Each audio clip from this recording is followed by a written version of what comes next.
running now. No, you won't hear a sound. The screaming bottled within. Take a look around and keep your guns high. It's a war zone. It's a war zone, and I'll be fighting for my life. So keep your guns high. It's a war zone. It's a war zone, and I'll be fighting.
Feelings, it's like I can't walk on the ceiling. Oh yeah, got me dreaming, dreaming in colors I never dreamed in. Oh yeah, I let you in deeper than I let anyone else before. Fell in love with my broken pieces, took 'em all and made 'em yours. Didn't know what my heartbeat needed. Skipping out, no, I can't keep score. When I lose my breath, boy, you got me breathing.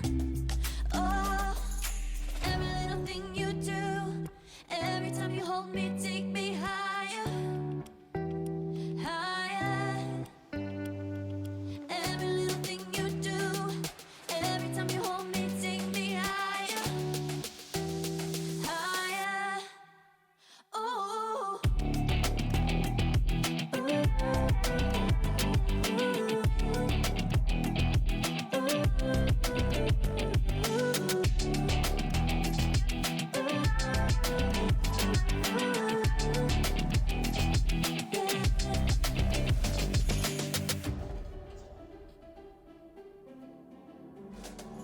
Magic. No, I'm never letting go. Now that I have it with you.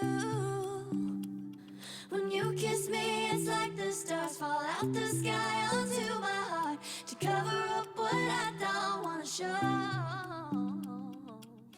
I let you in deeper than I let anyone else before.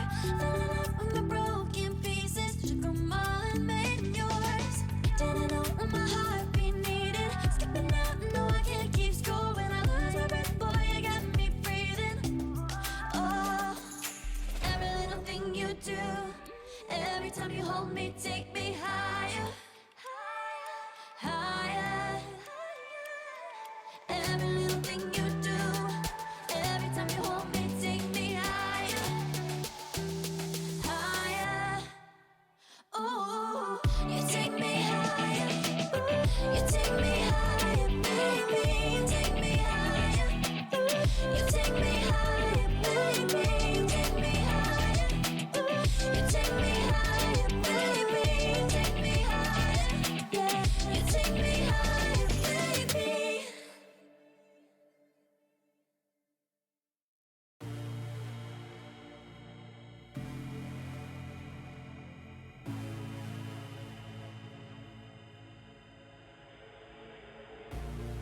I wish a void opened in the air to suck me up, 'cause I really don't care. While I'm falling, I wondered if you would miss me when I'm gone. While I'm falling, I wondered if you would miss me when I am gone. I feel so hollow, hollow inside, hollow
My city's gonna tell you the tale.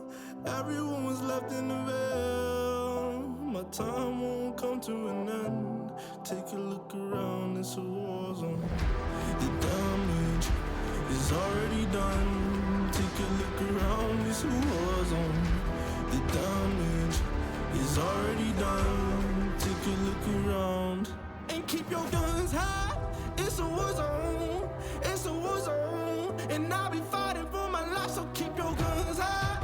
It's a war zone. It's a war zone, and I'll be fighting.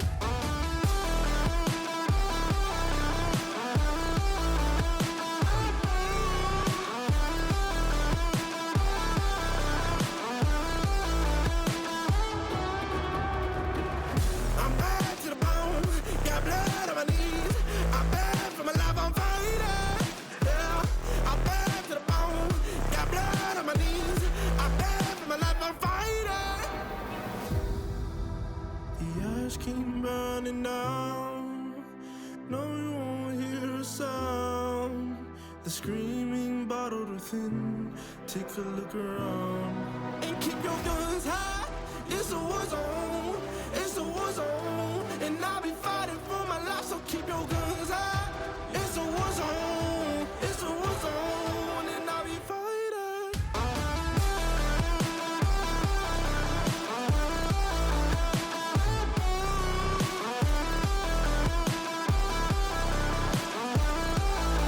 And I'll be fighting for my life. So keep your guns high. It's a war zone. It's a war zone, and I'll be fighting for my life. So keep your guns high. It's a war zone. It's a war zone, and I'll be fighting.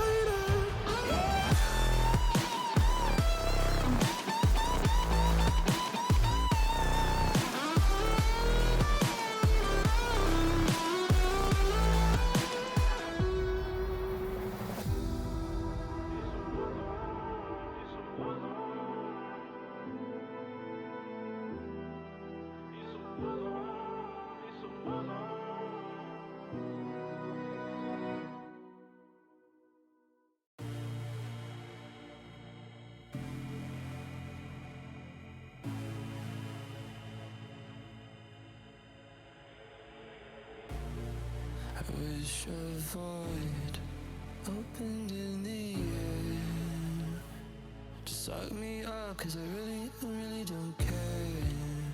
While I'm falling, I wondered if you would miss me when I'm gone. While I'm falling, I wondered if you would miss me when I am gone. I feel so hollow, hollow inside, hollow inside.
everyone, and welcome back to BLITZ Season 2. We're back with our playoffs, now in the quarterfinals, with our very first game of tonight, and our only game of tonight being between Outlast and the Wildcard Aces. My name is Chaka. That's B right next to me. And how are you feeling, B, going into our quarterfinals? I'm feeling awesome. I feel like it's been so long after I haven't been on you. It's great to be by your side. It's always a great time when we're casting together, and I'm excited for this lovely BO3. Yeah, I'm excited for it as well. I think these are teams that have both been in the T2 sector. I think TSG, or sorry, not TSG, they're called Outlast now. If you don't know who Outlast are, TSG Gold got picked up by Outlast or bought out by Outlast just before Element 4 started. I think it was just last weekend. Wildcard Aces are still the same type of team. You still have Kronk, Schmink, and other players on that team as well. I think both teams by this point are in Element 4. And they're here in playoffs tonight for BLITZ, which is a little bit more important considering the matchup that we have set up for you.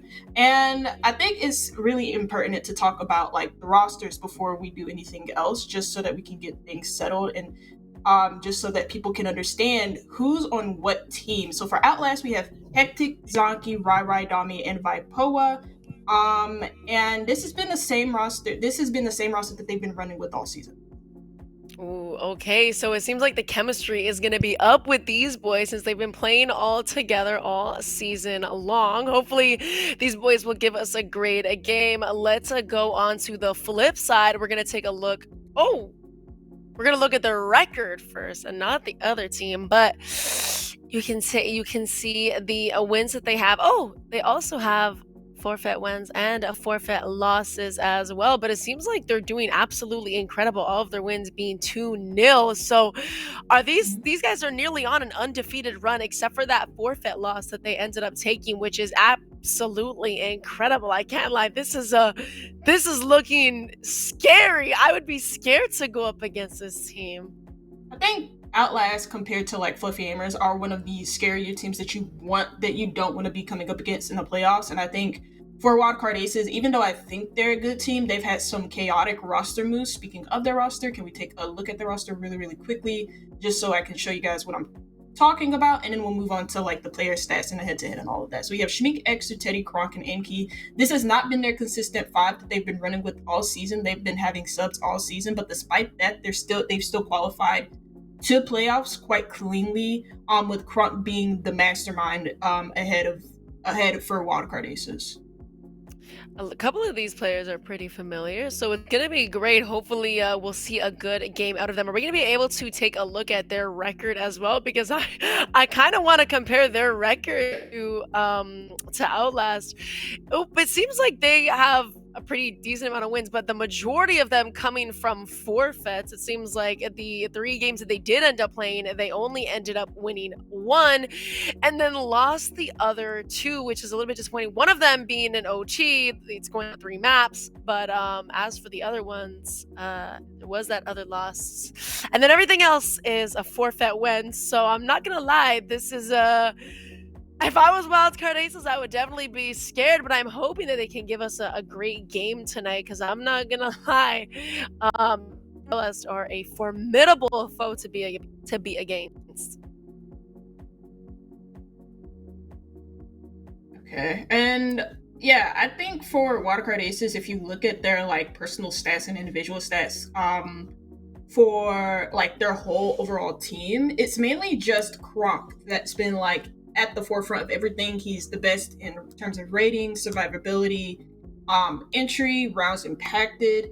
And I think tonight, because they're going up against Outlast, who are a little bit more even when it comes to their statistical play individually, they really do need to support Kronk better and step up as individuals a little bit better. Speaking of Kronk, and now the head-to-head between him and Dami, rating goes heavily in favor of Dami. Kronk is better on the entry, considering the fact that he is an entry player and Dami isn't. KPR is better for Dami, as well as the KDA, considering like just how much of a diff the rating is. And I think the reason for that is because Kronk has to do a lot more for his team in order to playmate, just so that Wildcard Aces can win rounds. But maybe also because the fact that the boys on a lot more game like experience. We noticed that Wildcard didn't really have like they had 3 games.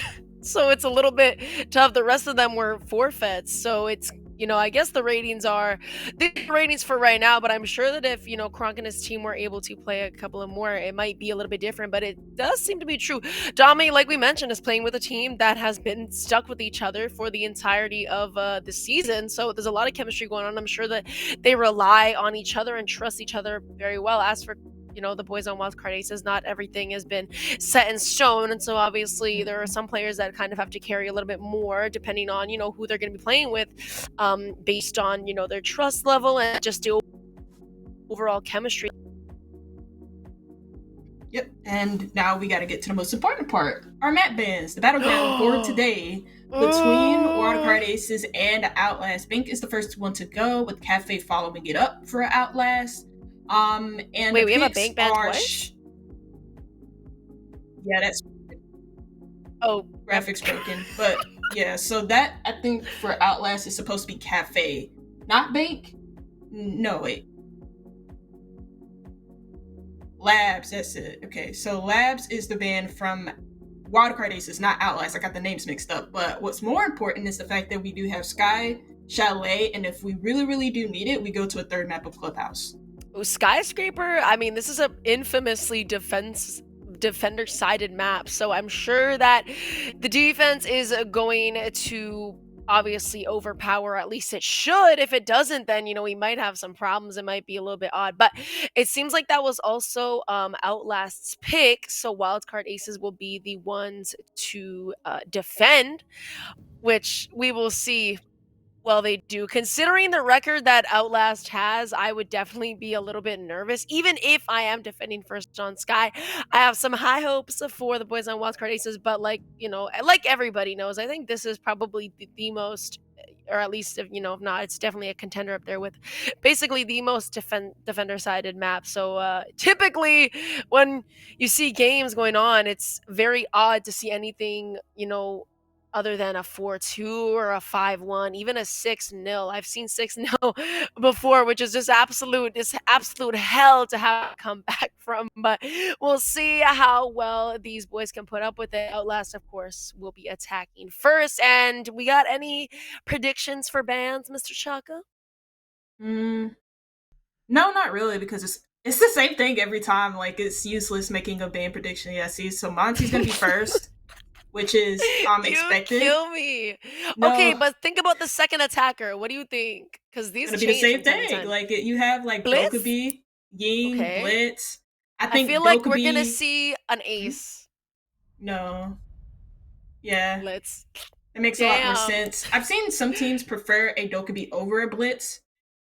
Just because even though she's gotten nerfed with her phone calls, you only get like one every couple of seconds or something like that. It takes a while to recharge. I know that much for sure. She still has just a lot more usage compared to the BLITZ, especially on a roam clear when it comes to information. Azami is the next one up. That's to be expected on Skyscraper, just because of how much she can enable the extensions on this map, whether that's horizontal or vertical.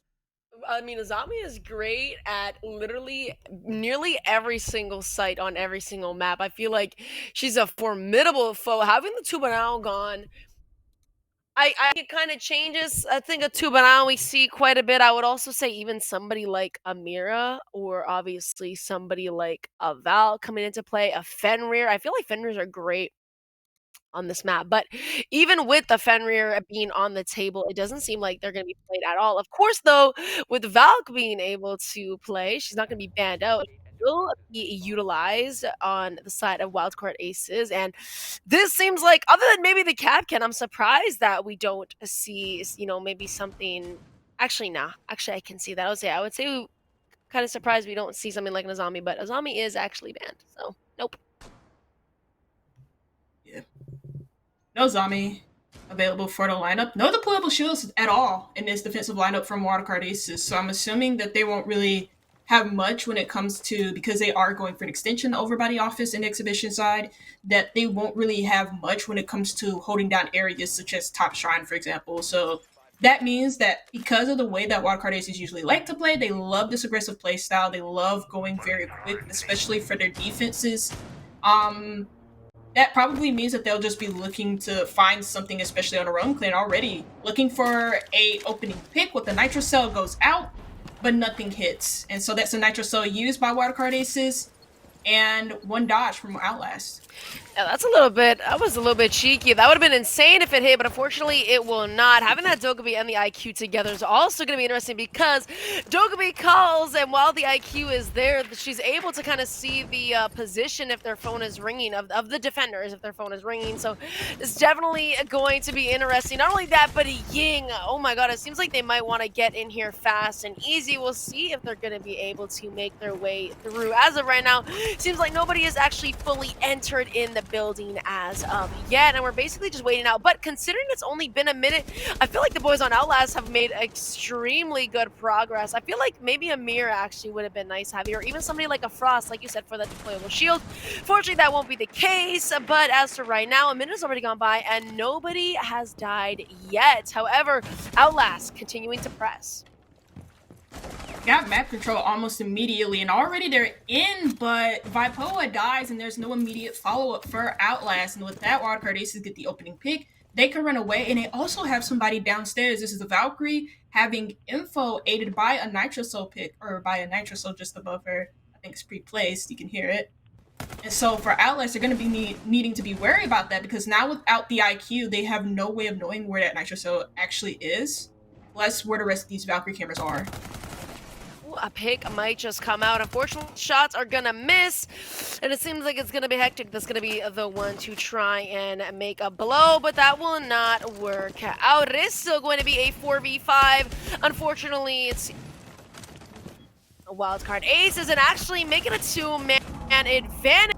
Kills are coming out from either side. A 3v4 is what we're looking at. Just about under a minute remaining in the round. It seems like Drum and Geisha might be the move for the boys on Outlast. It'd be a little bit hard to kind of rotate around now, but actually a lot of areas of entry, seen as somebody is also going to be over by Shrine. It's going to be none other than Mr. Dami, who, as we saw, was highlighted as an amazing player, but unfortunately it's going to be him in a 1v4. 30 seconds remaining, and the boys on Wildcard Aces are doing great for this first round of their defense as they clean it up, and honestly pretty swiftly so. Yeah, they just never really allowed Outlast to get any meaningful control outside of what they had already given them over by Office and Exhibition. First kill happened because there was almost no immediate follow-up there for Vipoa, and also I don't really think the info gathering was that great for Outlast on their initial entries. And the Ying also just was not at all influential to that overall push. I think even despite having like a good roam clear set up initially and then pushing the roamers back using the Ying Candelas, they just kind of like lost their gunfights on their initial entries, and that was just about it. And one thing that I noted just before this game is that I felt like the entries were going to be overall very important for the Wildcard Aces, because without it, everyone's survivability rate is like extremely low, thus meaning that Wildcard Aces can just like lose the rounds, especially if Kronk isn't the one to show up. But they didn't really need him that round. The new introduction of Aim Key was enough just to carry them over the line, with him grabbing a 2K. Yes, the Wildcard Aces did end up getting that early pick on Outlast, and Outlast wasn't able to refrag that out. So, fortunately, they were kind of already at a disadvantage basically as soon as they enter the building. But I noticed they are going to bring a Warden to basically directly counter that Ying. I'm surprised that there's no Mira. Mira's great on this side, especially if you're trying to hold out that, what's it called? It's not patio. It's right. What was it? Shrine or Dragon? No, not Shrine. Literally the one right beside Dragon. Terrace, there we go, for holding out Terrace.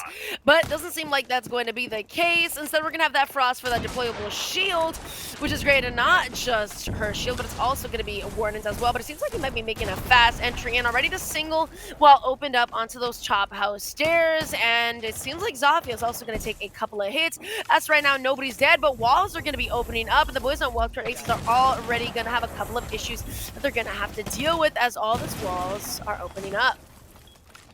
Only 2 players in sight as well. You, of course, have the defensive positions around the site, too. So that's something that Outlast need to worry about, but with the help of the Candelas, they can really deny these lines of sights just on the edges or on the precipice of the site itself.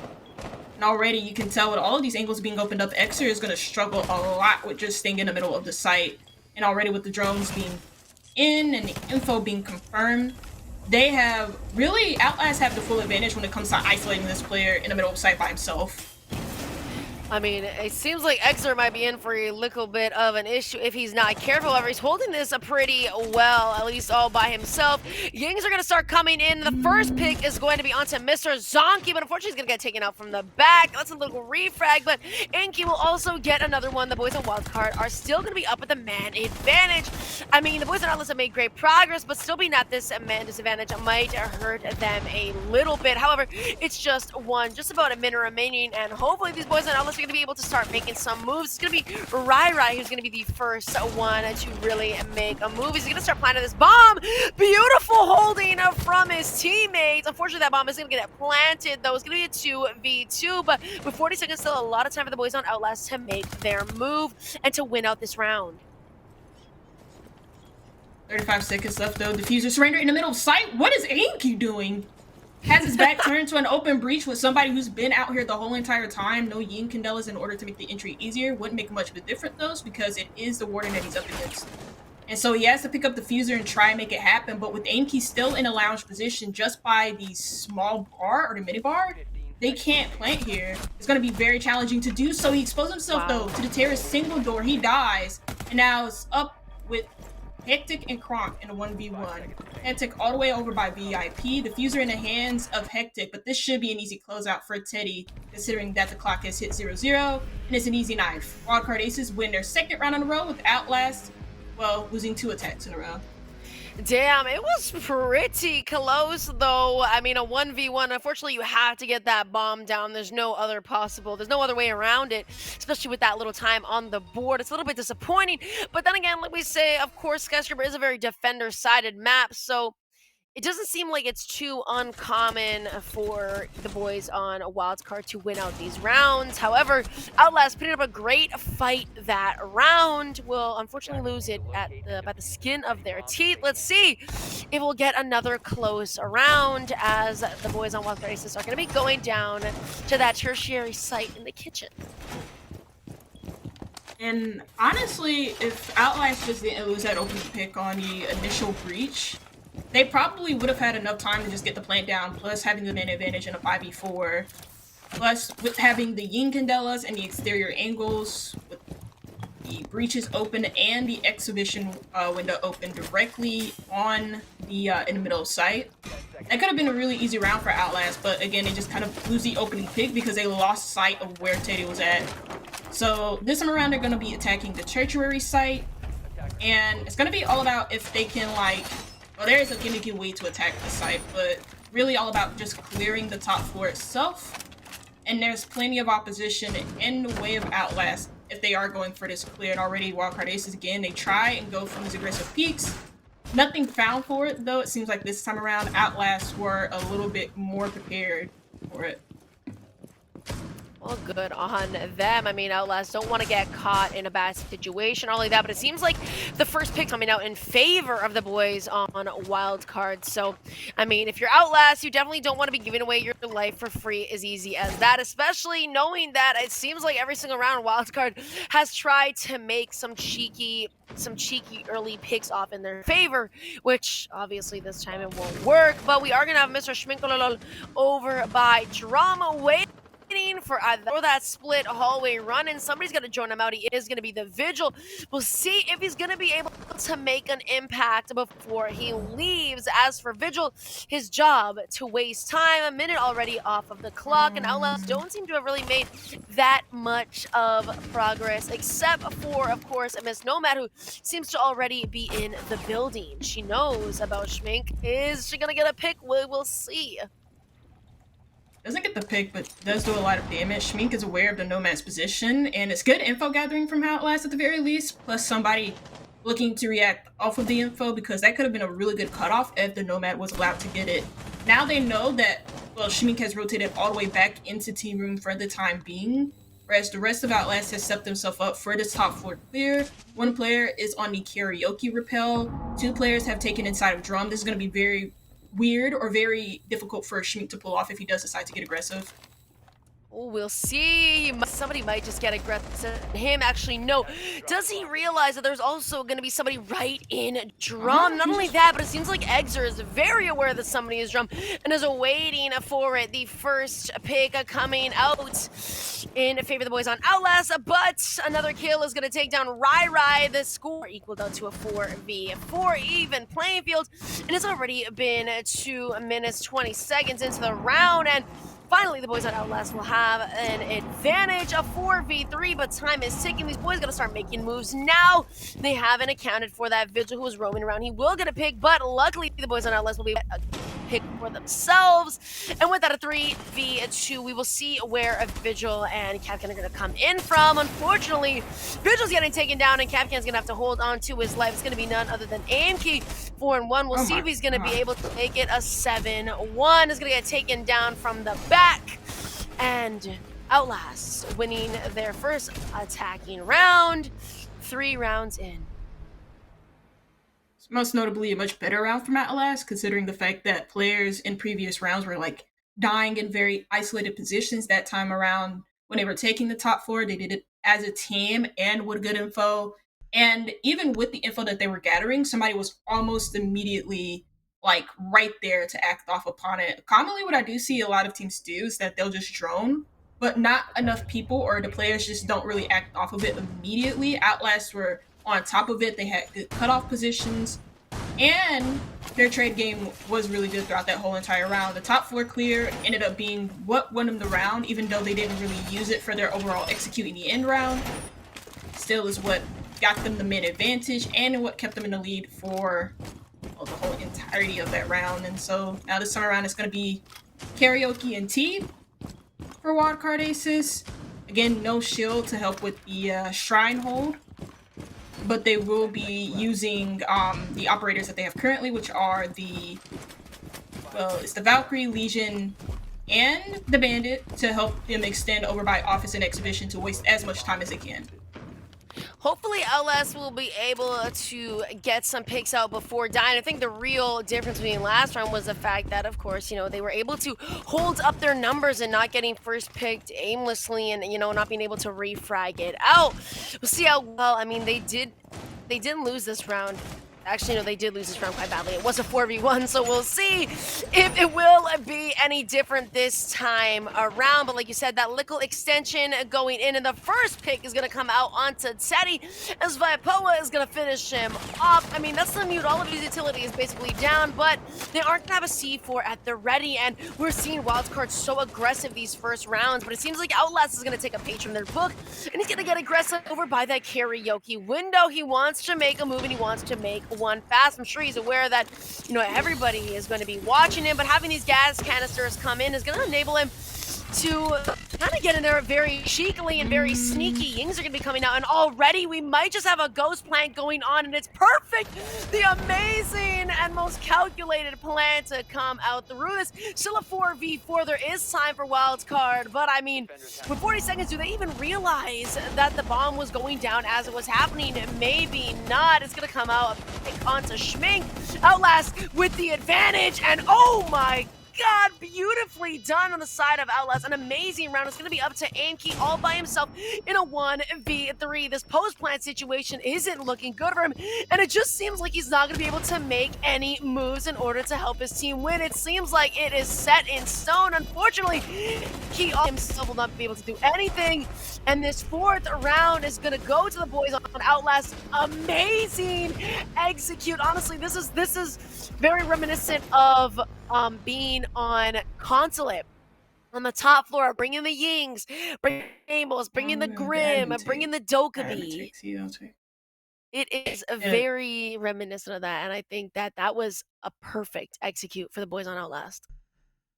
Yeah, I also think that them having info by Geisha, once they dealt with the Geisha player, which was the mute, they just swung right on in and got the plant down. Also, plus you also have other sounds being made by the Yin Candelas too, which blocks out any sound that can or blocks out any other sound that can be heard by the defense is really important, aka the plant going down and the clickety clack of the keys.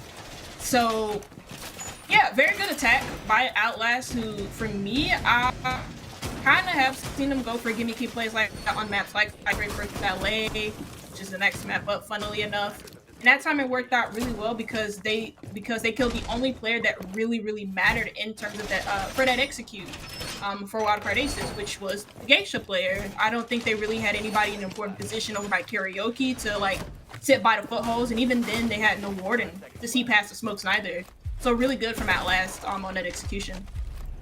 Yeah, the boys on Wildcard, they ended up bringing that Warden the one time for the direct counter of the Ying, but decided to swap him out immediately after, which is a little bit unfortunate. They are going to be bringing him around this time, and already another C4 gone, done and dusted. It's going to be Teddy's. There are still 2 C4s on the board, but leaving that one out. I mean, this is the second time that they've attempted that. No fruit to be bared from that tree, which is going to be unfortunate. We'll see how Outlast are going to be able to respond to this round. Last round, the execute was amazing. Of course, they're not going to go for it a second time. This seems like it's the exact same lineup from the first round that we played, where the boys on Wildcard did end up winning. This time, notably, a lot quicker on the retreat from the Office and Exhibition extension, probably in as a direct response to what happened in the last round. They just want to be able to protect site with numbers. And the last time they just backed off of Office and Exhibition was the first round that they won. They were able just to defend the site with numbers. They also have somebody down below using a Nitro Cell plus some info. Nothing, though, comes from the Nitro Cell and the Valkyrie cameras, and now they know that someone is down here. We'll see Kronk trying to be little booger, baby Kronk. I like that. Like little baby Kronk, boys, baby Kronk. Anyways, I digress. Still no big moves to be made from either side of the team. It just seems like Wildcard are going to be holding as best as they possibly can.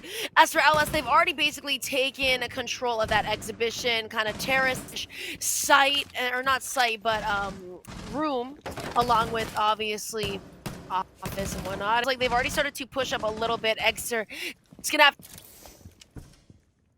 out in the favor of the Outlast as they take down Aim Key and see another one under their belt. Exer to get taken down. That is the Drum player down. He's trying to hold it as best as he can, but unfortunately he cannot. And so a minute remains and a 5v3 for the boys. Outlast is a great position that you want to be in, especially if you're attacking on Sky. Does find one back though, and that's good and all, but like Outlast just have so much control over by Drums and Shrine. Diffuser though is placed over by Geisha Balcony, so they need to find a way to rotate Zaki in a safe position where he could plant over by Karaoke, and they have already made that rotation, so that's all well and good. If they can plant just behind the half wall, this is going to be very hard for the Wildcard Aces to be able to retake.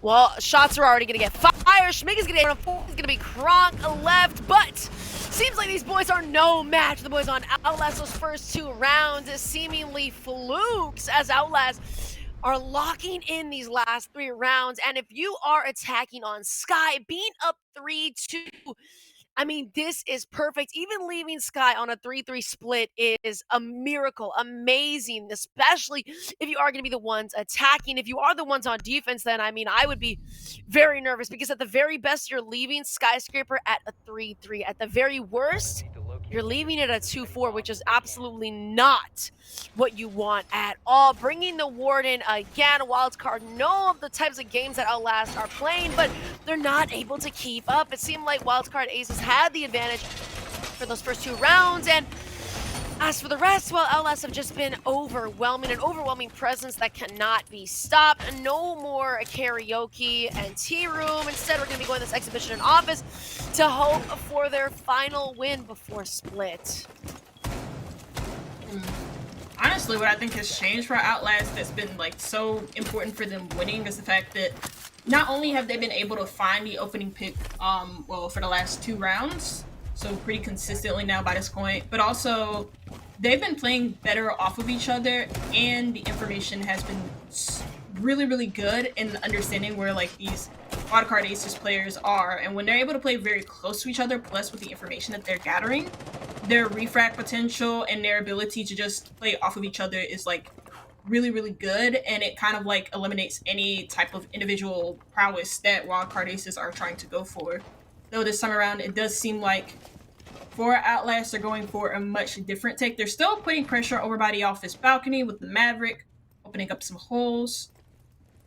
But it seems like that they also want to try and go for a clear over by Karaoke and T. And the only player that we're running up against is Teddy, who's funnily enough, kind of closed up his only rotation that's going to be really close to sight. The only way that he can like leave this area is if he just drops out a hatch, and he does not do that in time. It's going to be Vipoa to find the very first opening kill here for Outlast, for the third round in a row, and it comes in their last round before they switch over to defense. I was gonna say, Vipoa's been doing absolutely amazing getting these first picks for his team, giving his teammates the early advantage, which is what you want to see. Unfortunately, yeah, Teddy's over-aggression. I mean, he was there by himself, which is unfortunate because obviously if Teddy gets picked off, he's by himself. He's not going to be able to get refragged out at all. So it's going to be Wildcard Ace's loss. And I mean, it's a pretty big loss. You know, Teddy's not contributing a crazy amount, but at the same time, that is still another defender that is going to be gone. It's one less player that you're going to be able to utilize, one less gun. His ability is more selfish than anything else, but regardless, it's, you know, still a body that is no longer going to be able to help you out, which is going to be unfortunate. Outlast doing great, just about a minute remaining, and they're going to have to start making some moves, but considering they have this advantage, I'm sure that it's going to start very soon. Yep. It's like this time around, it's not only just that they have office balcony pressure, but they also have pressure coming in from their clear over by Karaoke and T. Now this all the way up towards Shrine, and it looks like they also have moved into Terrace as well. Wildcard Aces do find a pick back. That's onto Vipoa, the person who did get the opening pick, and somebody who's been very influential. I highlighted Dami, but Vipoa has had some really good entry stats here for Outlast. I think he's the only one who's been positive on entry for Outlast. So to have him go down, that effectively removes one of your strongest playmakers from this Outlast team as they commence now onto site. And they do have not the numbers advantage, but a lot of control against Outlast. Now they have the numbers advantage. Wazonki finding a kill. Hectic finds one onto Kronk. And Rai finds two at the end to close out a very good half on the attack for Outlast. They claim that 4-2 split. Now going on to their defense. It's looking very strong for them now. Oh, it's looking absolutely more than just strong. This is one of the damn near best case scenarios if you're attacking. I mean, we did see Outlast's record, though. They've been absolutely incredible, amazing. I mean, as you know, for Wildcard Aces, unfortunately, a lot of their wins were forfeits. A lot of their games didn't even end up getting played. So there's not so much practice, there's not so much comprehension with each other, whereas Outlast have played nearly everything together. I mean, every single game they've all played as a big team all together, but they've only, I believe, had like 2 forfeits. Maybe it's either 1 or 2, which everything else they've played. And I mean, you could tell how strong the team on Outlast is. These boys, the way that they're able to bounce off of each other, it's looking great. The first 2 rounds were a little bit wobbly, but even that second round came down to the absolute wire. So, I mean, now this infamous map being really the damn near most defensive-sided map in the entire game. Well, they're on their halftime, their half split, and it's 4-2 in their favor. They're stepping onto the defense now. Well, it's looking like they might close this out faster than expected. Yeah, it's tough because, like you mentioned earlier, Skyscraper, especially with like Oregon being removed, is one of the more defender-sided maps in the game. I'm not too sure if it's the most defender-sided because you still have maps like Lair, like Labs, for example, as well as like Cafe and Clubhouse. You have so many defender-sided maps in the game. It's very rare to find something that's like actually favoring the attackers apart from like Border and Chalet. It's going to be very difficult though for the Wildcard Aces because their team is like, the roster changes that they've made with Imkey and I believe it's also Xer are quite recent, and attacking on Skyscraper especially, it requires a lot of teamwork, something that they probably just haven't had enough time to build, especially for this map.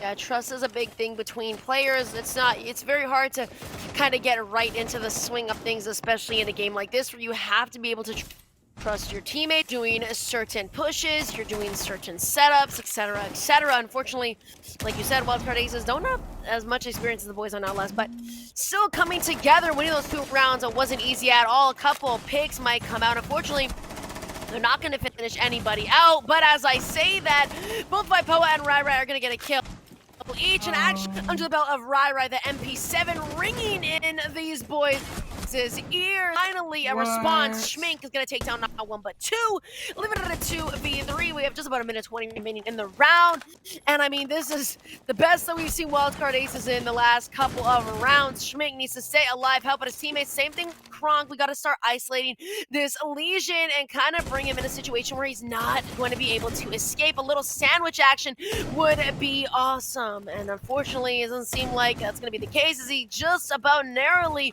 gets away with about a minute remaining in the round. Finally able to retrieve the fuser by this point, but I think the damage has already been done. You only have like 2 flashbangs as well, which I'm gonna be completely honest, they also just didn't really have enough flashbangs as well for the overall roam clear. So now that they get this control over by Shrine, they have to try and counter the Warden laying in the corner of T room, which is gonna be quite difficult, especially considering the fact that it's only 2 of them alive. But with Kronk finding that kill on Vipoa, they could probably just plant on his doorway and have Kronk cover him. Hopefully these boys are going to have that teamwork and that trust with each other like we said. There is going to be 10 seconds remaining on the board, so they got to start making a push now, but are they aware that he is going to be tucked over in the corner directly by him? One gets taken down, and oh my god, Outlast with that advantage are going to lose it. Wildcard Aces, an amazing offensive round to start off their first round of Split. Wildcard Aces, amazing, great teamwork and trust. As we were saying, I mean, I feel like this game is full of surprises considering this is Skyscraper. Outlast losing that advantage, and as for Wildcard being able to win out that that offensive round, I mean, that is no small feat. That is amazing. The boys on Outlast did great, but unfortunately fell short as the round came to a close. Yeah, I'm kind of confused. I thought like they won the round almost based off of the roam that they were doing. It didn't really seem like Wildcard Aces were working together as a team to ensure that they could clear the roamers out properly. I said that they really just did not bring enough flashes. They only had 3, and that was what the Nomad had at the end from Schmink. That was about it. That was their only form of like being able to clear out the roamers and flush them out properly, and they couldn't really do that. But what really happened is the fact that they just found a gap over by Dragon and Shrine. They just jump right on in, and Outlast just have no idea about it, despite somebody being on top Shrine the whole entire game. They just didn't really know that. And I think the fact that they just kind of like fought so strongly over by Shrine is what really lost them the game. They kept over peaking it way too much, and I don't really see a reason for that, if I'm being completely honest, considering the fact that you do have the numbers advantage and time was on your side. Well, unfortunately, it's going to be Outlast's loss. I'm sure they're going to be able to learn from it this time around. At least offense was great, but it seemed like Wildcard have a bit of confidence coming off of this offensive round as well. Both these teams seem to be just about equally aggressive, especially on their defense. But we'll see. Wildcard already going to be opening up that single wall over by Top House Stairs. And I'm curious how the boys on Outlast are going to be able to fight this off, as this is already going to be their bomb site. Walls are already going to be opened up about a minute into the round. And of course we see this rotate hole. I'm hoping that Zonky is going to be able to make a cheeky little run out and catch somebody out by surprise. That would be interesting, but well, we'll just have to wait and see. Probably a bit too early for that, but even then it wouldn't really do much of anything because the rest of Wildcard Aces have rotated. They applied so much pressure over by Office Balcony, but now they want to see if they can try and get some control over by Karaoke and T and just try and use that phantom pressure over by Office to see if they can force some movement here from Outlast. I mean, this is a pretty decent rotation to make, but time is starting to tick. It's 1:20. And they have to walk through so much utility. These Melusi Banshees and also the Legion Goo Mines are going to be way too much for them to handle, especially because they haven't cleared them already. Vipoa finds the opening pick in this round for Outlast, with Rai finding the follow-up, and now they can just retreat off of this roam clear and have control over by Office. Yeah, I was gonna say the only person that was really in the was Exer, who just taken out damn near immediately, which is gonna be unfortunate. Wildcard are gonna have to start, you know, picking the clothes off them Clovers, hoping one of them is gonna be a 4-leaf because it's not looking too good. 40 seconds remaining, and being at a 2-man disadvantage, I'm sure the boys on Outlast are gonna be bunkering down and just holding sight as best they possibly can. Obviously, we're looking at Vipo, who's been doing absolutely incredible this round, but do they realize there's also going to be another player holding them in Dragon very cheekily? Rai taking down Aimkey, one of the bigger contributors for the team on Wildcard. And damn, this might just be a flawless round if the boys on Wildcard aces out of by boys. That just means Schmink, if he's not able to find himself a pick. 10 seconds remaining, and it just seems like he's gonna have to hope for the best. This round is, well, this round is 100% gonna be an Outlast a favor, and so, well, we're gonna be going 5-3. The boys on Outlast doing great so far. That last round, little bit wobbly, but coming back stronger than ever. Those 2 opening picks with no refrags, well, that definitely helped them out, set them up for the finishing of that round. Also, just so much utility to clear in a way. I mentioned like the Legion goo mines. I'm assuming there's also mute jammers over there and Malusi gadgets, and they kind of just have nothing to really help them clear any of it. Also, they were down to just like 1 drone by the end of that round, and they didn't really have much drones during the mid round, so there's kind of like an info diff there as well. Whereas compared to Outlast, they can hear them all rotating based off of just like the movement sounds that you can hear from the inside towards the outside of the map, and also the repel sounds that you can also hear when Wildcard aces were rotating to a karaoke NT clear. So yeah, that just wasn't really at all challenging for Outlast, especially after finding those opening 2 picks where Wildcard aces really struggled to come back from. We're going to see a little bit of Zonky roaming around.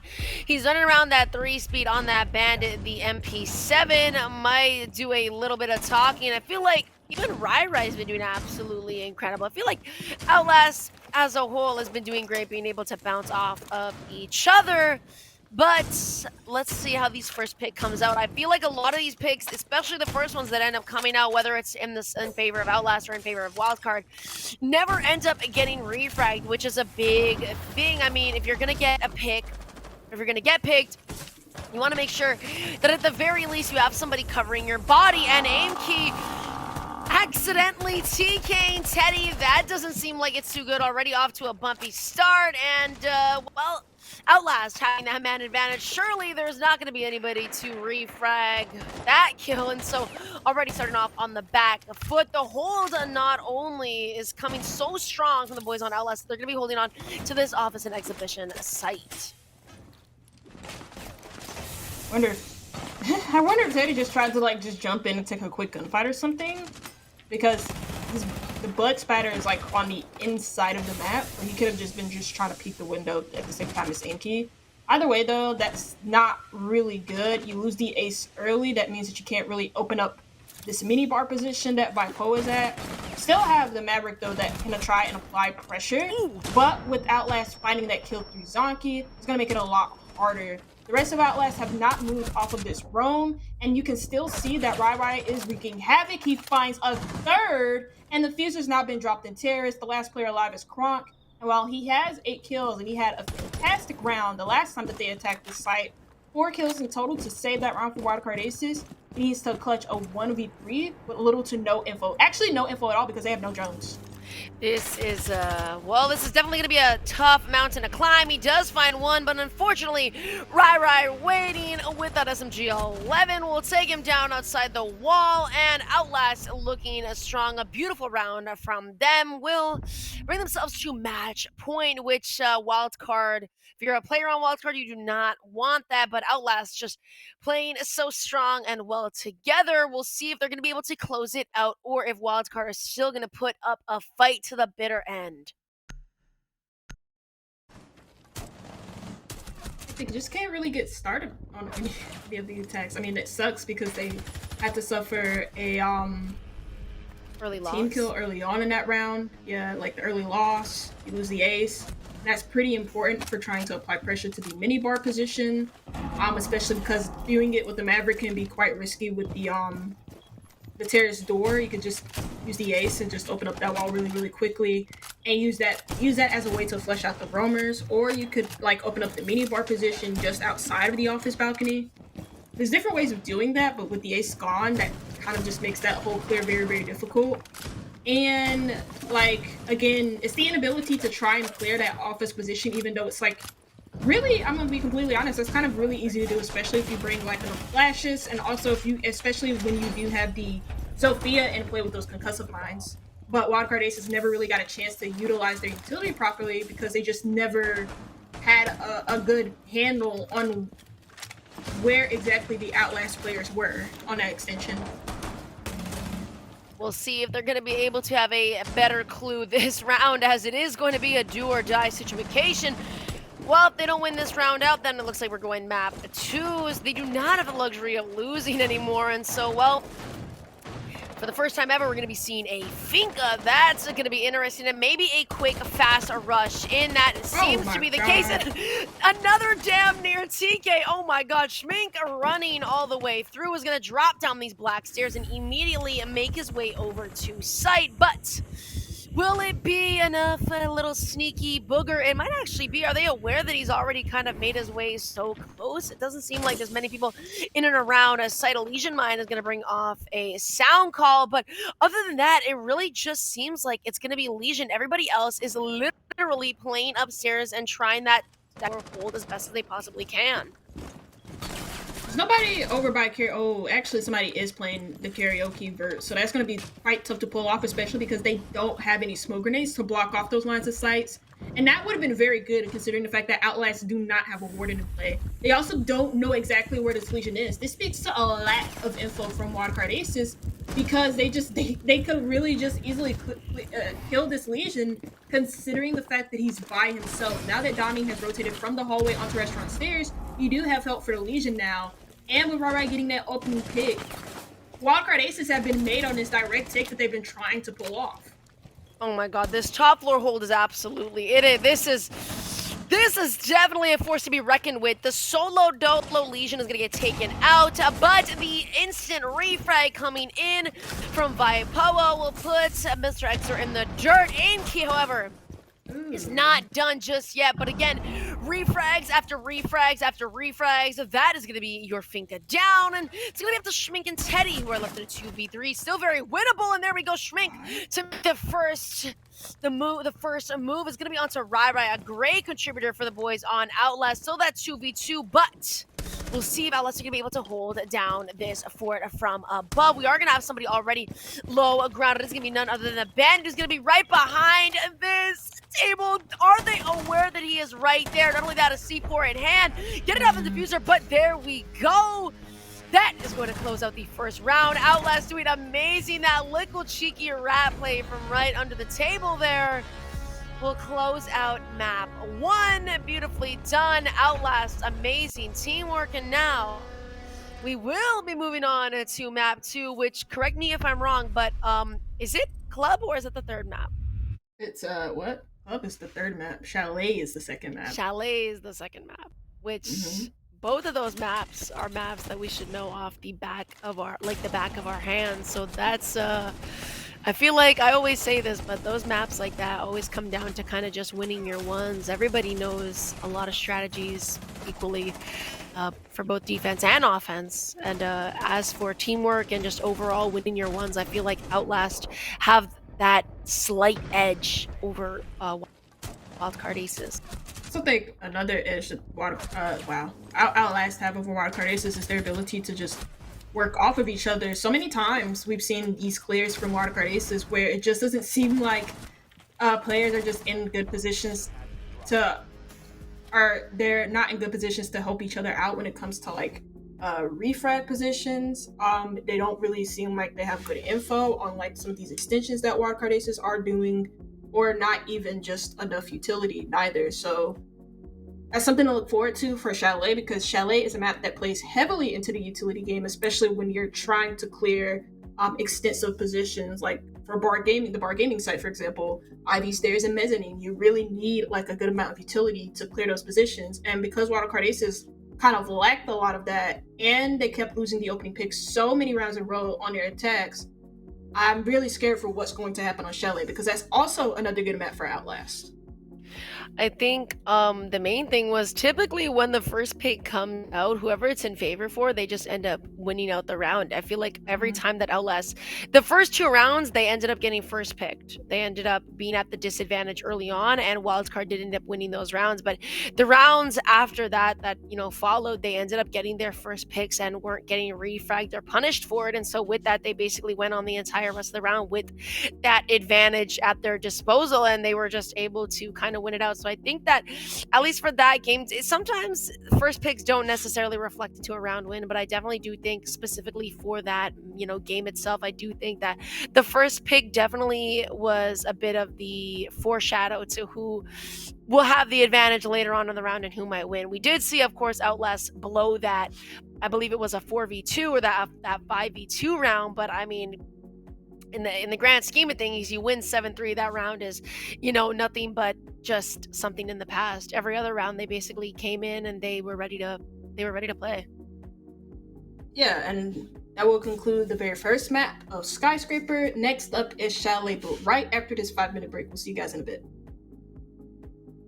When I was a child, everyone treated me badly, 'cause I was a little different. I just want to be belong. I won't let them get me down. I wanna be stronger, always remain true to myself. Let me explain. I'm so fast 'cause I'm hyperactive. Let go plus I think it makes me unattractive, but time goes fast, we should act like a fire, burning everything we know and what we require.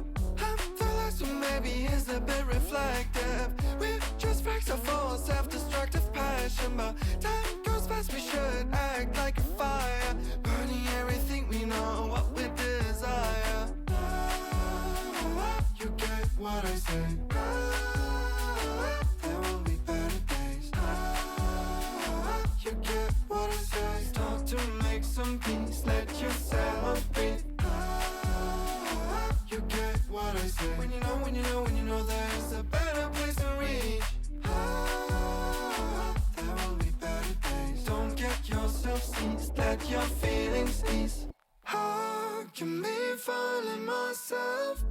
I wanna be here at the moment right now. I'm taking my fear and make it disappear.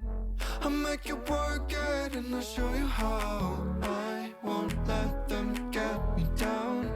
I wanna be stronger, always remain true to myself.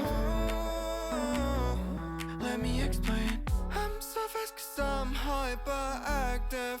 Let go plus I think it makes me unattractive, but time goes fast, we should act like a fire, burning everything we know and what we require.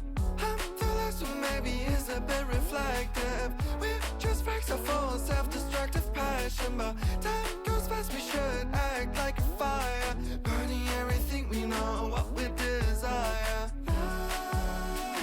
You get what I say. There will be better days. You get what I say. Start to make some peace, let yourself breathe. You get what I say. When you know there's a better place to reach. There will be better days. Don't get yourself seized, let your feelings ease. Welcome to reality, there's no way back. Welcome to reality, there's no way back. Welcome to reality, there's no way back. Welcome to reality, there's no way back.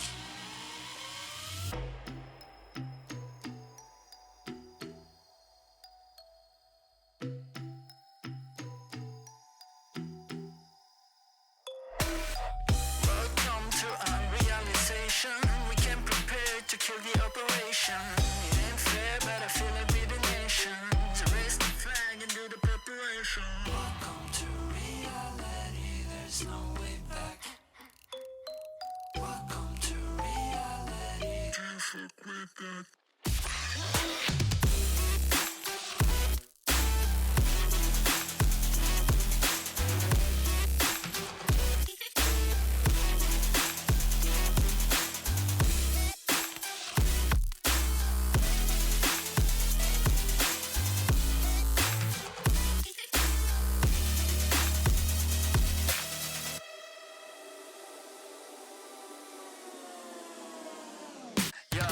It's okay to be on top like forever, man. This is hard fucking beeping after aliens. We on top of the world, we the sapiens. Do you understand massive complication there? Do you really think you know what I'm made of? My flow is so magical, I'm old, call me Gandalf. You can shine, but I'm about to go off. I don't wanna believe what I'm saying, but I cannot do this at all. Welcome to reality, there's no way back. Welcome to reality, there's no way back. Welcome to reality, there's no way back. Welcome to reality, there's no way back. Welcome to reality, there's no way back.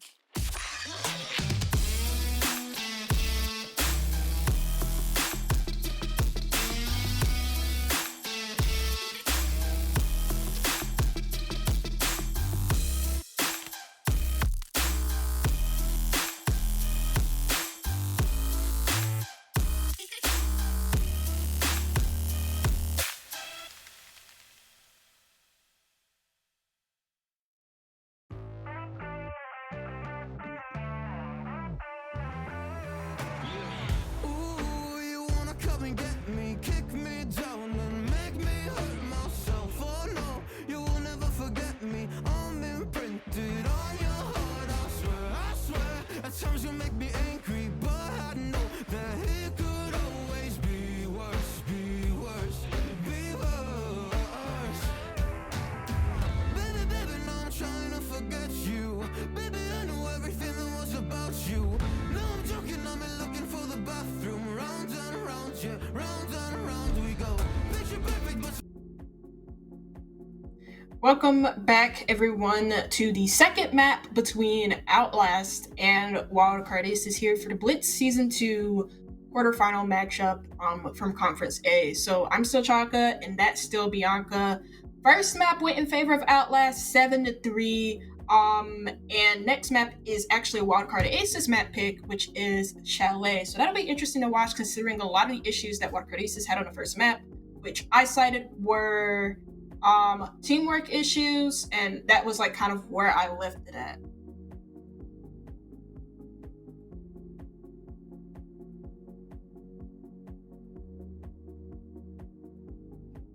Muted on stream.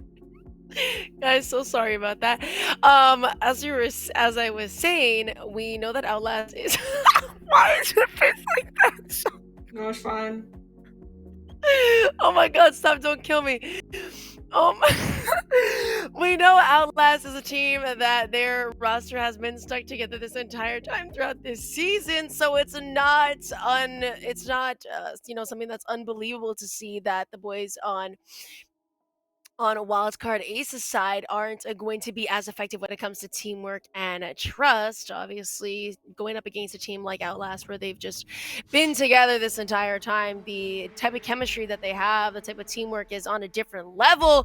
But Outlast also just having that little edge over Wildcard when it comes to overall picks and just being able to win your ones. I think that definitely plays a big role in it. Outlast last game were dominant, looking amazing, and so we'll hopefully see them kind of if you're an Outlast fan, we'll see them emulate that in this game. But the first one off the board is going to be Ying. I'm surprised we don't see a Monty at this point, even a Blitz. There we go. There is the shield operator down, and now it's just left up to the defense.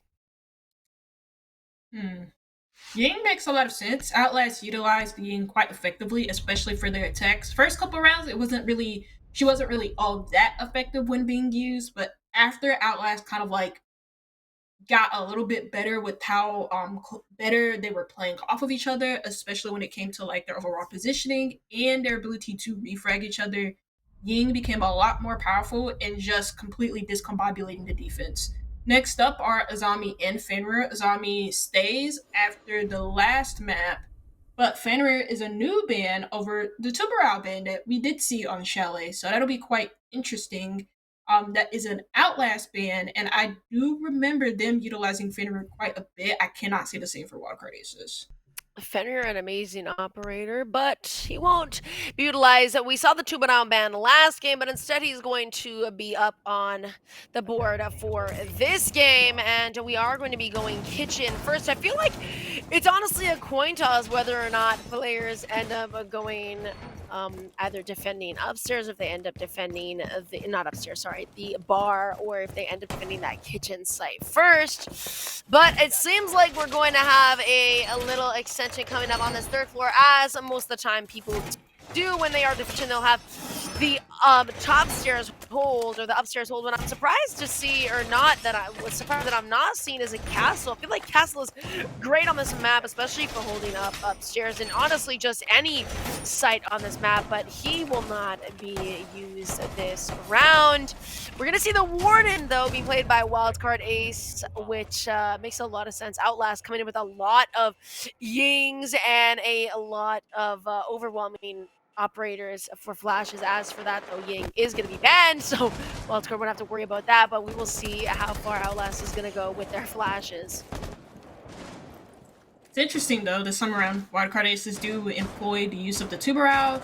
Very first round here on Chalet, considering the fact that it was banned, we didn't get considering the fact that he was banned, we did not get to see him a single time. So that's going to be quite useful for really wasting time on the office breach, but I also believe you can try and employ the use of the Tubarão for the dining breach as well. So that'll be really good in pausing Outlast's overall take, considering the fact that considering the fact that Outlast really are, no, I was right, Wildcard Aces, they're not really aggressively holding on to mezzanine at all. So that'll be a very good way to pause this mezzanine take while it's being taken by Outlast.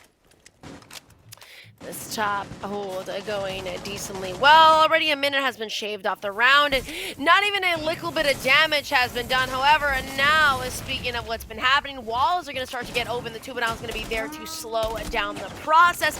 However, he's got to be careful. The Maverick nearly takes a bullet to the head, but you know who will take a bullet to the head? It will be none other than Aim Keep by Poa, a huge player. Last game is coming up, and well, he's here to play. He's going to take down two. Zonky is going to take down another, and already the boys on Wildcard are going to be at that disadvantage. Not something you want to see this early on into the round, as it's just over a minute remaining, and well, it's already a 5v2.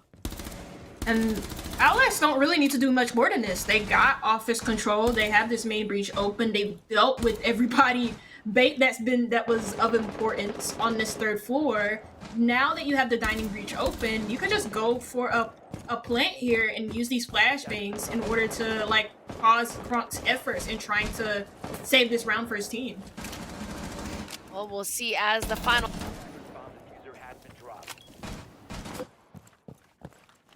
Gonna be, but we'll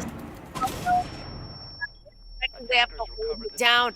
Are they able to do it? Flashes coming in and around, and unfortunately, not just a flash, but a headshot to Kronk will take him down. Exer, though, playing for his life. Oh my gosh. In a 1v3 situation, it's going to be hard for him to clutch this out, but taking down two, it seems like Rai left alone. 22 HP versus 90. Exer having that dog in him. This might just be his first round, but he's here to play the ace. Beautifully done. Oh my god. How is he able to perform under pressure? There is no pressure for Mr. Exer, the ace, to close out the first defensive round for them, and it's beautifully done even in a post-plan situation. Do not count Exer out. Beautifully done. Wildcard secure themselves the round underneath their belt. I actually want to see this replay really quickly, and if it captures the ace, because I thought like for most of that round, Outlast had like a really good answer to the Tuberal. They brought the Maverick in order to deal with like the Tuberal effects on the main breach and actually like move them away so that they can have an easier time opening the breach with a good amount of time left. They also opened up the dining breach earlier on in that round. They had flashes. They dealt with the top floor pressure. Yeah, I just think that giving gunfights away to the Melusi was really their only downfall. Other than that, that was almost like the perfect round from Outlast. Despite the fact that Exer did get the ace in the end, which was very huge for him. Exer is a new pickup for Wildcard aces, as well as Aim Key. They were both quite effective in the very first map alongside Kronk. And I think that's very important for Wildcard aces to have, because I not only cited that they needed to support Kronk a little bit more and play together as a team, but players need to step up individually. And I think that Exer and AMK have done a very good job of that well, I think the very first game that I'm seeing them play with Wildcard aces. I mean, Exer stepping up to the podium, and he's doing an amazing job. I've had the pleasure of seeing him play a couple other times, so I feel like this is just expected Exer. I've always had high expectations and a high image of him, so I'm glad that we're not disappointed. An amazing first round for Wildcard. Hopefully, going down to the basement now, which I feel like we don't typically end up getting to see at all. I feel like it's a bit taboo to be going down here, especially before the bar and gaming, but I guess that's gonna be it. Also, Schmink just about narrowly evading somebody that was just outside on that K9 balcony, at least I believe. So we'll see about that. It seems like he's just gonna be holding it out by himself, and there we go. It is gonna be Zonky who was on that K9 back, will get taken out. Schmink doing so nicely. He is all by himself, though. However, at least if he does get picked, well, he had taken one out with him. But he better not get over aggressive. This is what I'm talking about. Being able to get a pick, or at least if you do get picked, you're able to get a refrag out of it. Inky is going to take down Hectic, and the boys on Outlast at a 2-man disadvantage. It seems like it's a reverse of what happened last round. Losing the Ram here is quite, well, the choice. I mean, it's not their choice. They just got smoked by Schmink upstairs. And that'll be very important in like denying the overall soft breaching ability for this site, because Ram can be quite powerful, especially for the basement site. Now it seems like they're just trying to attack on the back hit. Considering that they only do have the ace, they'll be able to get the elbow open. But with the tuber out and Void here from Wildcard aces, this is gonna take some time to do. But he doesn't have to use a single Tuber canister, though the breach has still been open, as well as a long angle all the way in from Snowmobile. So they do have a way or an angle inside of sight, but they need to find some picks along the way, starting with the player over by Pillar. And if they've retaken blue, then they also need to find that player as well. Having this Capitan is amazing, as it is going to push that Pillar player out. Jami to take down Kronk, a 3v4. It's looking the boys on Wildcard aces, though. And as I say that, they are going to lose another life, regardless of 3v3. And that plan is also going to be going down. And the advantage that Wildcard aces has will be no longer. However, a 2v2 situation, as they're down, will finally get taken out. Post-plant, though, no, yes, sorry, it is a post-plant, but it seems like Teddy's already going to try and get that defusal off, or at least baited by Poa. Already knowing, and he's, of course, on that second floor, able to get that angle from above. Beautifully done. And, well, Outlast having that disadvantage at the beginning of the round isn't going to bother them in the slightest. I'm not going to lie, that Pillar play, absolutely incredible. Wildcard, we're looking great despite obviously everything, but it just seems like they weren't able to handle the heat. Outlast came in, and they came in quite hard, and so obviously they close out that round beautifully so and win it out. Bombs as they can.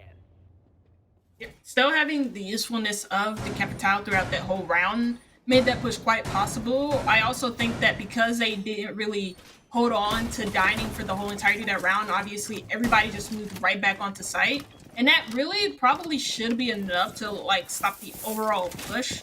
But because the Capital was employed, you're able to deny really critical positions that can be very good for aggressive plays, which is the Pillar position and blue. And really, their only way of denying that plant was through dining, and so they had to try and retake dining. I think the way that Outlast played the dining against the dining retake was quite good because they didn't overly aggress into the retaking players. Instead, they kind of like backed up, defended the retake first, and then decided to go and defend against the defuse that Wildcard Aces tried to do when they only had one player alive. We'll see if Wildcard are going to be able to hold out this a little bit better than last time. Like I said, I feel like it's a little bit taboo to go down this basement site. But the first pick is going to come out again. The boys on Wildcard are going to have that man advantage. Zonky getting taken out again. That's the Ram done early on. So that vertical aggression and that vertical pressure is going to be mitigated. I hope that's the right word. It's going to be mitigated, or at least, what's the word, suspended a little bit. It won't be nearly as tough on the vertical as it would have been if the Ram was still alive. We'll see, though, however, that Capitan, who was a major player last round, is still going to be alive. I feel like that's the next person that you want to get rid of, but already a minute in the round, and we might just actually see a 4v4, or at least another pick coming out soon enough. The boys on Wildcard are not careful, but as I say that, it's actually Outlast who need to be careful. Vipoa going down. And he's still getting aggressive over by Kitchen Hall. Walks away momentarily, but you still do have somebody upstairs. In the meantime, though, Outlast have not only been quite effective in getting the kills, but they've been really, really good at middling down the drone economy here for Outlast. They're only down to 3 drones, and that's really, really bad. Especially because they do have, like, the Mozzie in play here for Wildcard Aces. Especially because, yeah, they have the Mozzie here in play for Wildcard Aces, and some pests still roaming about. So they will be going for this back hit like they did last time. Again, 2 brow canisters probably do need to be employed a little bit early to waste a little bit more time. And there goes one of them to stop, well, to pause the breaching of the long angle all the way in from Snowmobile for the time being. But you still do have the Capital up, and that was what really got Outlast over the line in the last round when they were in that 5v3 disadvantage, going for this same exact thing. Well, walls are going to be opened up. A C4 is going to come out taking down Rai. That's the Capitan, the huge player last round. It's going to be a 1v5. Dom to get 1. Is he going to be able to find anybody else? A TK is going to come out, and actually it's going to be a 1v2. Now, 1v5 to a 1v2 in a span of 10 seconds is a little bit insane. He might just rotate around onto the top of that kitchen hatch. He does also have the bomb, but how much of an impact he will make, we will find out. And oh my god, you gotta be kidding me. Eggs are left in a situation where he's all alone yet again, as Tom gets a critical and incredible kill for himself. 10 seconds. He does also have the bomb in hand, but Exer, yet again, how's man talking about pressure? Exer feels none as he closes out that round, giving his team the second defensive win. Beautifully done. I mean, Exer, give this boy a round of applause. He's been doing great so far, and hopefully more to come. They're going to be going back that kitchen dining site as they had the first time around, which Exer ended up getting an ace. And honestly, just very solid. Well, I wouldn't say the late round was all that great from Wildcard Aces, considering the fact that they just kind of like got a little bit too over aggressive on a single ace that was left. But what I really thought was very solid from them was their early round roam. Mainly just through Aimkey, who was allowed to just like bypass a lot of drones, shoot a lot of drones in the process, whittle down the drone economy for Outlast, who didn't really have solid enough info on any of the positions up top there from Wildcard Aces when it came to them trying to clear dining first. And it doesn't really seem like they're going for the snowmobile breach when they do attack the basement site. It just seems like they want to go for a half clear over by trophy, then clear dining, and then go for a wine take, but they never really even got the first couple of steps because of how influential Aimkey was as an individual on that Mozzie.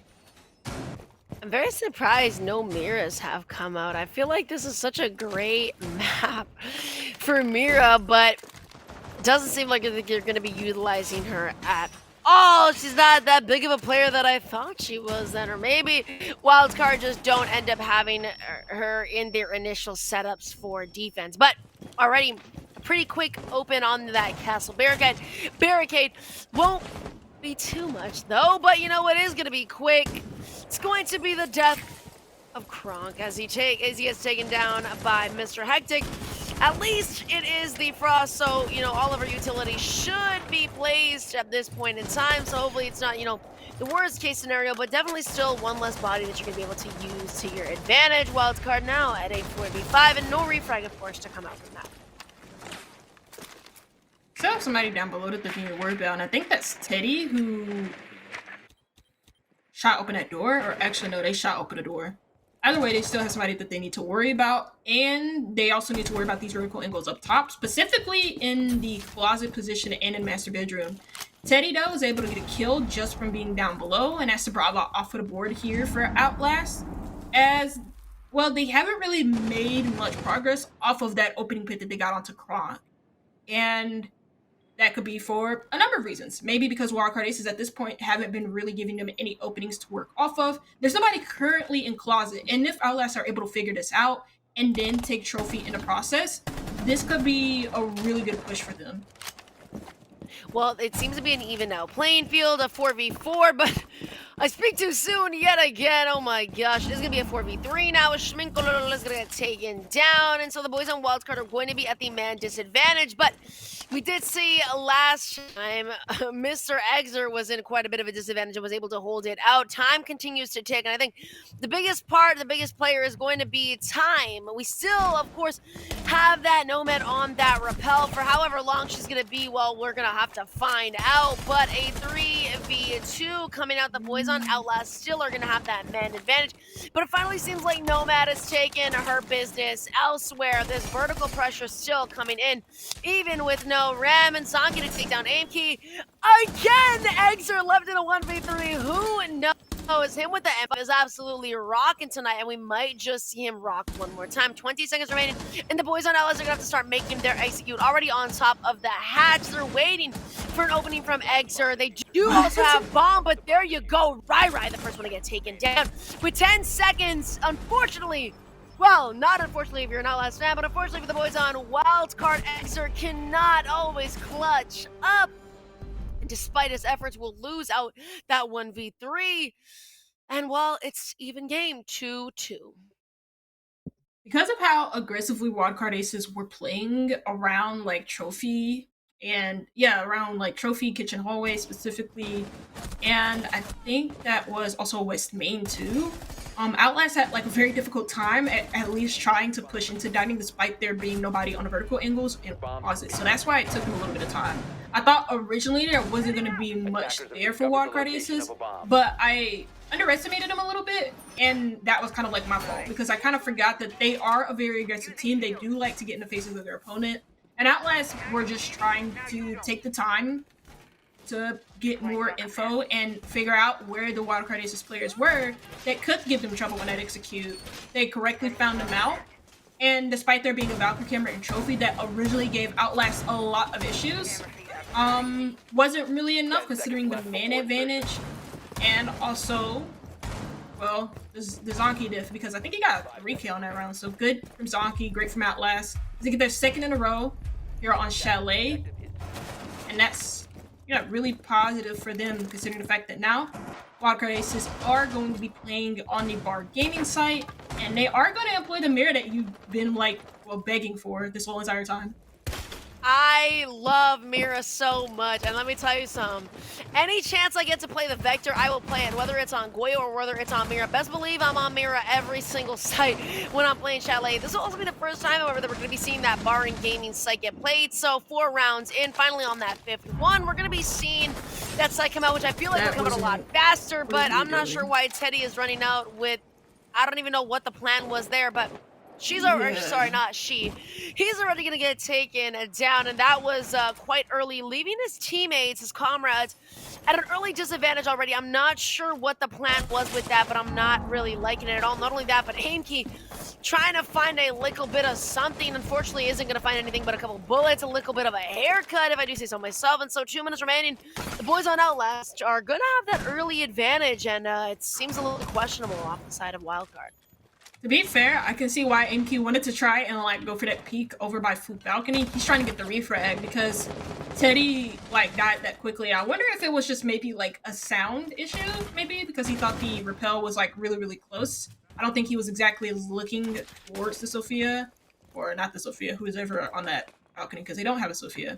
Either way, that means that because Teddy's dead and Aimkey has to run away from the office position, that gives that control over to Outlast, who quickly take it with not only Hectic, but also, now Yami, who's also inside the building by this point. Wildcard Aces seem to be backing off of the top floor control. The shield up top has been dealt with, as well as the mezzanine position having been cleared.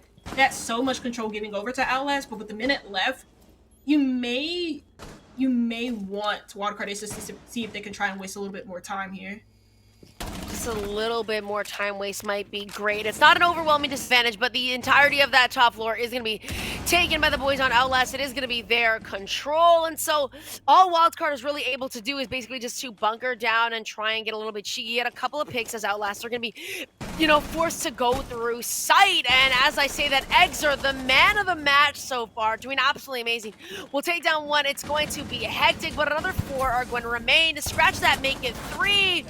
As a player off of either side is going to get taken down. Also a TK, and so with that, although Zonky's going to get taken down by Aimkey, Vipoa left in a 1v2. Will he be able to do an Exer? Is going to get taken down, and there we go!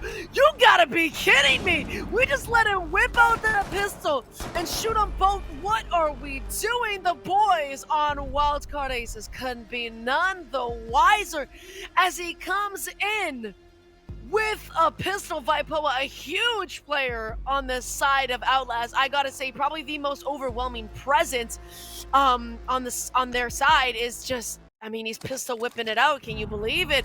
A beautiful win for them, and damn, Wildcard, what are we doing? To be fair, they didn't really have the minute advantage at the beginning. They lost the opening pick and top floor control, all with the minute left. That's a good amount of time to work it if you're Outlast. And they were doing quite well, especially creating some vertical angles. They created some issues for the Wildcard Aces defense on site. There was also a team kill for Outlast as well. And even then, I think Wildcard Aces did good enough to try and hold on to their positions on site, considering just how exposed they were from the amount of control that Outlast had.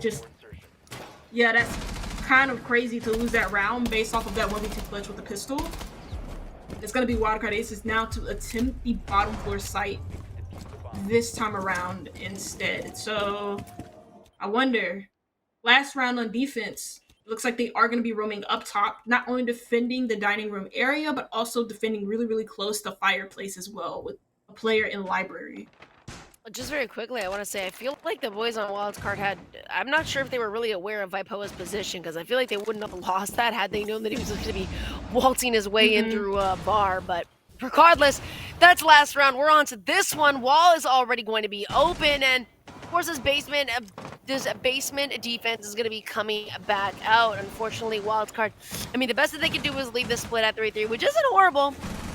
Considering that, I feel like Chalet, a lot of the time, the offense is a lot more in favor than the defense, but we will see Kronk getting hit for quite a bit, but not without Zonky taking a little bit with him as well. Of course, we're going to have that top floor a bit of a hold, but no Mira. We saw that Mira last round. We won't be seeing her this round. Trying to get aggressive will not work out. At least not as effective as we would hope, as nobody is going to get taken down off the side of Outlast. 2 runouts and not a single kill to account for it, but actually seems like 2 picks are going to be coming out in favor of the boys on Wildcard. They're doing great so far and make it 3. Eggs are still with an overwhelming presence on his side, is going to take down 1. It's going to be into a 2v5.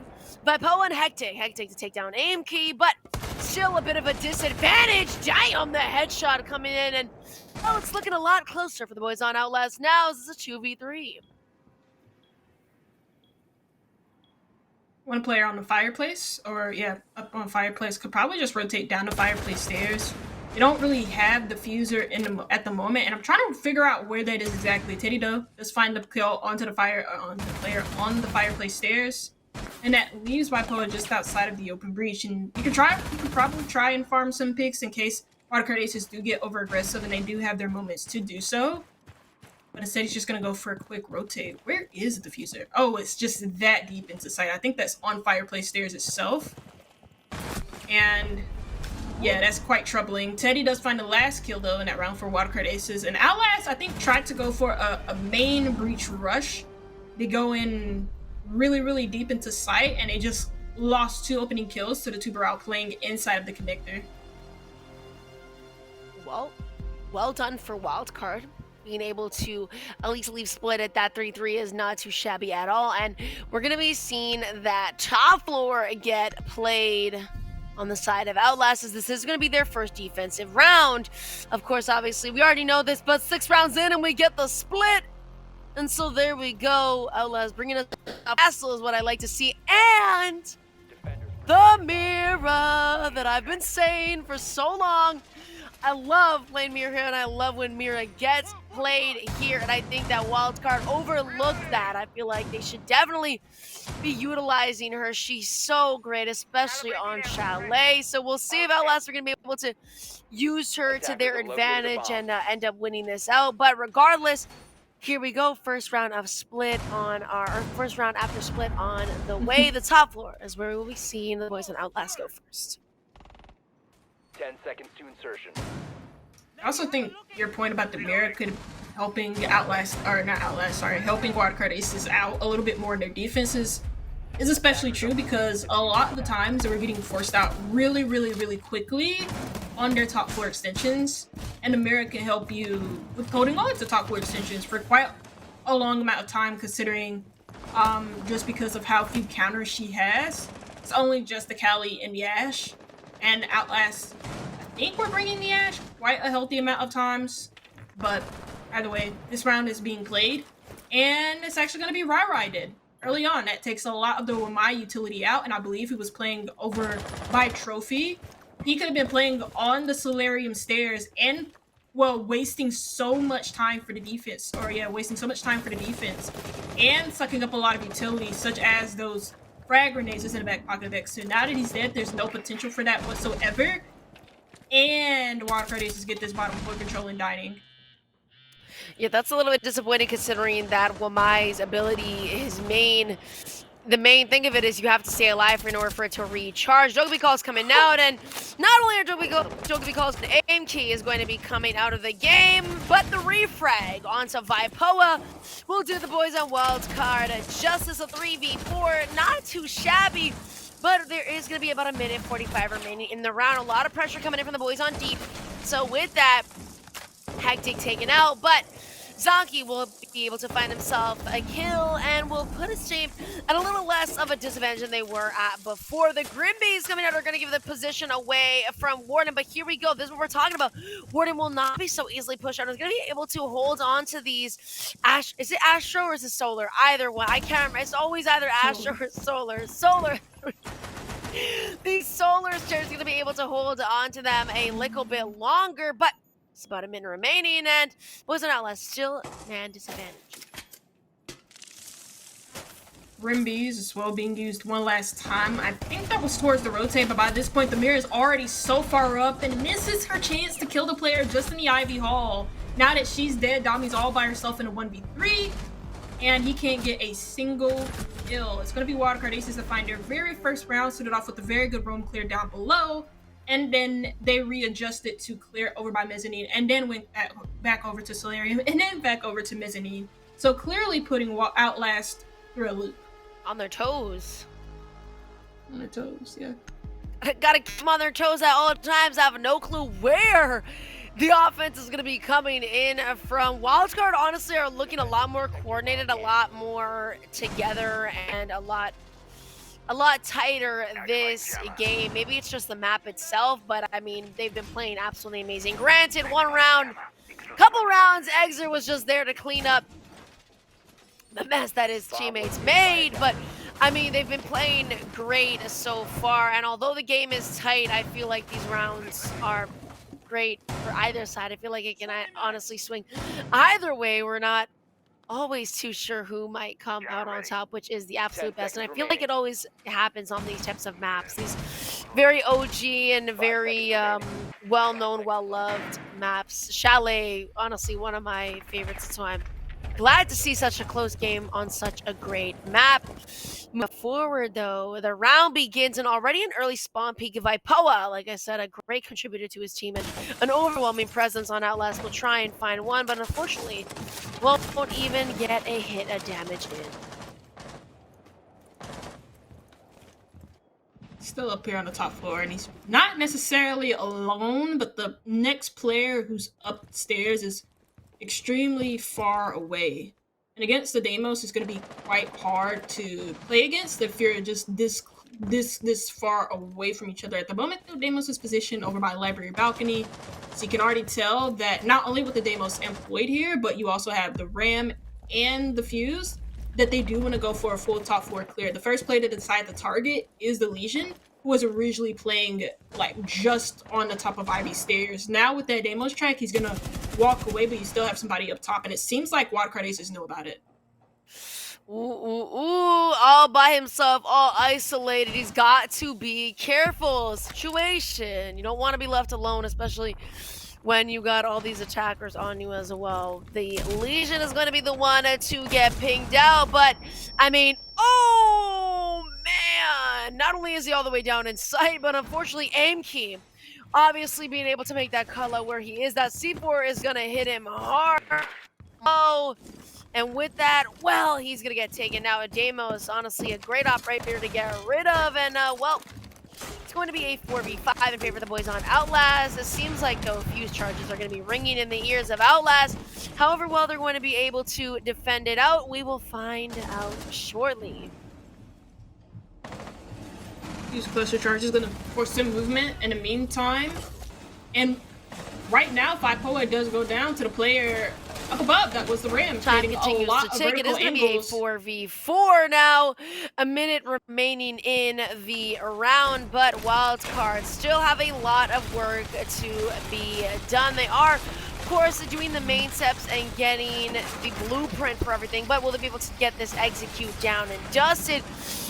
Well, not so sure. Outlast, of course, not overswinging, not overdoing anything. They are going to be sitting down in sight like good little kittens and waiting for the attackers to come to them because, well, the less time it takes or the more time it takes, the better for them. Walking into sight is going to be none other than Mr. Schmink. They're going to pop a Goyo by those main stairs, going to be slowing down the process of taking a sight a little bit more. But are they aware that somebody is so close to them? The peak's coming in, and well, we'll see how well it goes for them. With 10 seconds now, Outlast have no choice but to make a play, and with every single corner, every single hallway being watched, it's going to be hard. Wildcard to make it out of here. There goes the diffuser, and well, there goes the round. Outlast holding that greatly so, and we're back to being tied. Yeah, just unfortunately not the best position for Wildcard Aces. They had the vertical angles to help them. Time, though, was getting low, and while the flash grenades were used to really good effect, especially over by connector, I think they even threw it maybe even further into blue. Like, that's really just not enough. They still had to wait a little bit for the fires to go. And by that time, the flash grenade effect was not noticeable by Wildcard Aces. Or not for Wildcard Aces. For Outlast. And so that plant spot just right in front of the doorway of the connector door was just really easy to counter just because the flashbang effect wasn't really good. And also the Ram died up above, so she can't really cover that position either. So, yeah. Although Wildcard Aces did a very good job of doing a nice little roam clear, forcing the help back for the Goyo. They kept tracking the Legion when he was already retreated instead of tracking the Goyo that time around in order to figure out where he was at all times. So that kind of like slowed down the overall push because he just didn't really understand where the Goyo was. Well, there we go. Back with my beautiful mirror, and we're going to be back down at sight. We'll see. The score is tied out. Very tight, very close game. I'm loving this, and a lot of these rounds end up coming down to the absolute wire. So I'm loving the passion for both of these teams. A Wildcard weren't nearly as coordinated last game. I'm glad to see that they've stepped up to the playing field, and we'll see how well they will be able to close out this, because it would be great to have a map 3. Of course, watching it from above, we saw this previously when they defended down by the kitchen, and we are going to have somebody on that mirror watching that Astro. Sorry, not the Astro, the Solarium. Yes, the Solarium. We'll see if he's gonna get weeded out as the Grimbies are coming in. Wildcard are very aware of his location, and seems like he's nearly all alone, except for the Wamai that might be able to help him out a little bit later on. You do have Wamai, who's like all the way, actually he's all the way over in the library. The closest person to him is Zonky, who's supporting him, just in case somebody tries to walk up on him from a bathroom.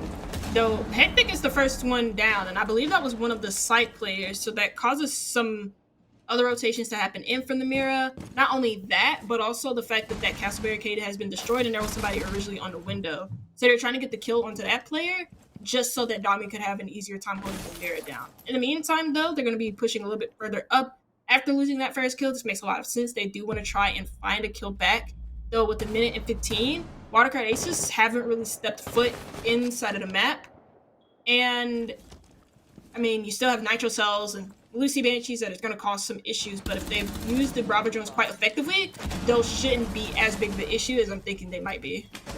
Already a lot of stuff happening over by site, but I mean, it seems like Wildcard are doing great so far. And as I say that, a 3v3 will quickly turn to a 2v3 Wildcard.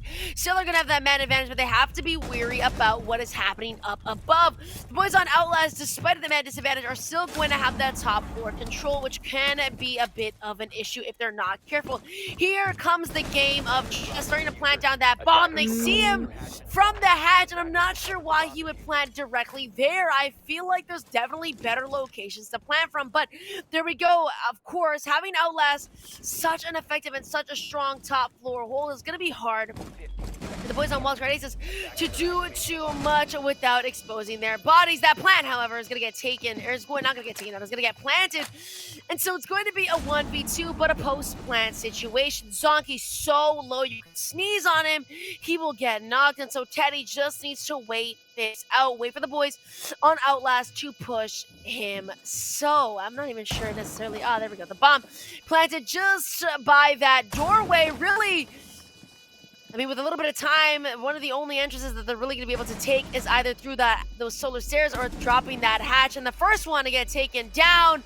And do they realize that the bomb is going to start to get defused? Yes, he does, but take it off, bring it around the Rosie. Zonky won't have enough time, gets the kill, but that is going to be the round. The boys on Wildcard, beautifully done, a nice clutch to secure themselves that win, going 5-4. Oh my God, it's a tit for tat, around for a round and around for a round. Outlast losing that, unfortunate. And it's a very close round to lose, considering just how much the top four control matters just for the defense. You saw it just through the vertical angles. Even if some spots aren't above like certain areas for that first floor in terms of like the soft breach angles that you're allowed to make, you can still find like other angles that you can use to like deny the plant spot. There was like one in the closet that I saw like Outlast use, or even one in the office that's right on the the plant's position that that Wildcard Aces kept trying to plant in front of. The hatch was like really influential in stopping the plant. But I think in the end, like Outlast just didn't really have enough info on where the plant spot was. Like I don't even think I think the BP that they originally had got destroyed. That was in sight. That's usually in dining or kitchen, and they just couldn't figure out where exactly the plant spot was at, even though it was like right on the half wall. They had an idea, but it wasn't like concrete enough. So it was a really good plant for Wildcard Aces to pull off. And the fact that the Grim was able to pull off a 1v2 in the meantime was also really solid for them as well. And this was a much better performance from Wildcard Aces, considering just how badly Skyscraper went when they were on their attacking cab. They did not win a single attack on Skyscraper, so this is a lot better than what we saw in that previous map. I think this is also the first time that we're going to be seeing that bar and gaming side. I think every other time we've either seen kitchen or it ended up going to the... was it the top floor? It was either the top floor or the bottom floor. I can't remember, but I believe this is the first time that we're seeing bar and gaming being defended by Outlast. So a new page out of the book of tricks. No mirror. I feel like it's a little bit odd to not have that mirror kind of defending up, especially for that library. But then again, we can live without it. We don't necessarily need it. However, I mean, if it's bar and gaming, I feel like she is so typical to have, especially in sight by split. But anyways, I digress. Moving forward, with or without Mira, it will not matter. Outlast need to win out this round. Otherwise, they're going to put Wildcard in a position where they're going to be in match point, which, I mean, you don't really want that. Outlast so dominant the previous game are going to be at the back foot this time around. No shots coming out, really, and no kills definitely coming out, and it's already been a minute 40. Yeah, their drone economy is only just down to 1, so Wildcard Aces have effectively got nothing with the amount of utility that they've used. Now a second firebolt has gone out, but Zonky finds the opening pick that was towards the stairs to deny the warden from rotating back to site. In the meantime, though, Outlast have battled themselves down from 1 man back down to an even 3v3. And while all of this was happening, the players up top have finally, well, left, but you only have 50 seconds left with this top floor control, and they haven't really been able to find this player that's in storage. Instead, he's been doing a lot of damage to them, and they really need to figure out a way to like find a plan. Now that Warden's dead, though, you can use these smokes to good effect, and I think that's what Wildcard Aces are banking off on, but they lose another body in the process, and that means that this execute is probably not going to happen. Maybe Wildcard Aces do need to like look for gunfights at this point. Yeah, 20 seconds remaining in a 2v3. Not only that, but Vipo, they have to take him into account. He's offsite, and he's a booger. We have no clue where he is, and he's going to be a bit of a nuisance to try and get rid of. The smokes are going to start to come in and hopefully try and make it a little bit easier to get into sight. But with that, kills are coming out, and ain't no way Kronk hitting 2. Is he going to be able to get that 30? He has no choice but to rush for him, but he's going to be prone over by that half wall. Oh my god, another very close round. Oh man. Absolutely incredible. The boys on Outlast will be able to secure that round, but holy was Wildcard close. Krong nearly finishing off all 3. That 1v3. Spectacular plays from Wildcard. They won't win it out, and we are getting close down to the wire. This might just go OT. Well, whoever wins this round, it's going to be there in their favor, match point, and we will see after that if we're going to be going OT, but moving forward regardless, the top floor need to locate and defuse is where we're as at. many bombs as they can. Time though, they do employ the mirror, and I'm assuming that this is not only going to be useful for the closet mirror, but also, or well, holding down Solarium using the closet mirror. But you can also use her to hold down Mezzanine, which I think we've seen Wildcard Aces do when they were playing the same exact site. Using the mirror to hold down library and slow down a mezzanine take here. I mean, pretty default, but also really effective, especially if they don't bring anything to do with this. Though Wildcard Aces do have answers in their lineup, especially with it being locked in now with the last 5 seconds on the clock here during that peak phase. It's going to be the Ash, and you also have the Habana too. And there's really nothing on these mirrors where the mirrors are placed on these reinforcements to stop the hard breach from being effective, or these Ash charges like a Bandit or a Kaid. Seems like everybody is going to be basically in and around site. It doesn't seem like anybody's going to be far roaming out too crazy, other than, of course, now we see Hectic, who it was at first Dom who was going to be kind of in and around the furthest from site, but everybody else basically seems to be on that top floor, and that's about it. So not that much of a heavy roam, but as I say that, Dom to get taken out early on, and not only that, but Rai is also low on HP, and there we go. That is gonna ring in his ear. That is gonna fight to get it for his teammates. That's that get back, and actually, there's the 2-piece on the get back. Oh my god.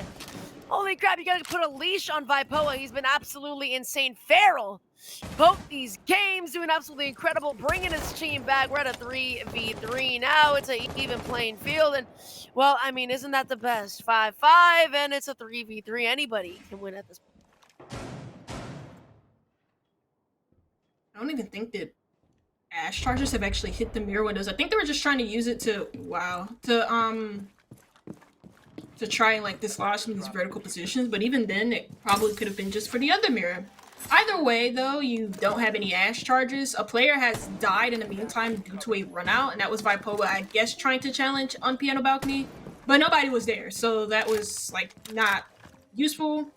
And in the meantime, Outlast have lost a pick, and it's a 3v2 in favor of Wildcard Aces, who not only have this window control, but they also do have flashes and Grimbies. The only thing that I could see being a big issue is the fact that they're rotating everywhere and anywhere, and the fuser's on a big window, which is quite difficult to repel from, especially when you do have positions like, well, Office in control of Zonky, and, well, Hectic on the in bathroom, who could just swing from the single door in bathroom.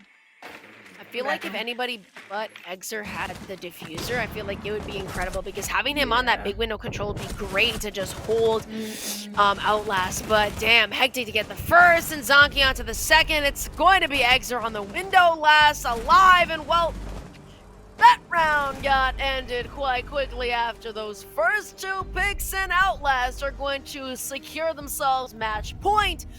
Wildcard do not have the luxury of losing this next round. They either win it here or they are done for, as already Outlast are going to be up a map.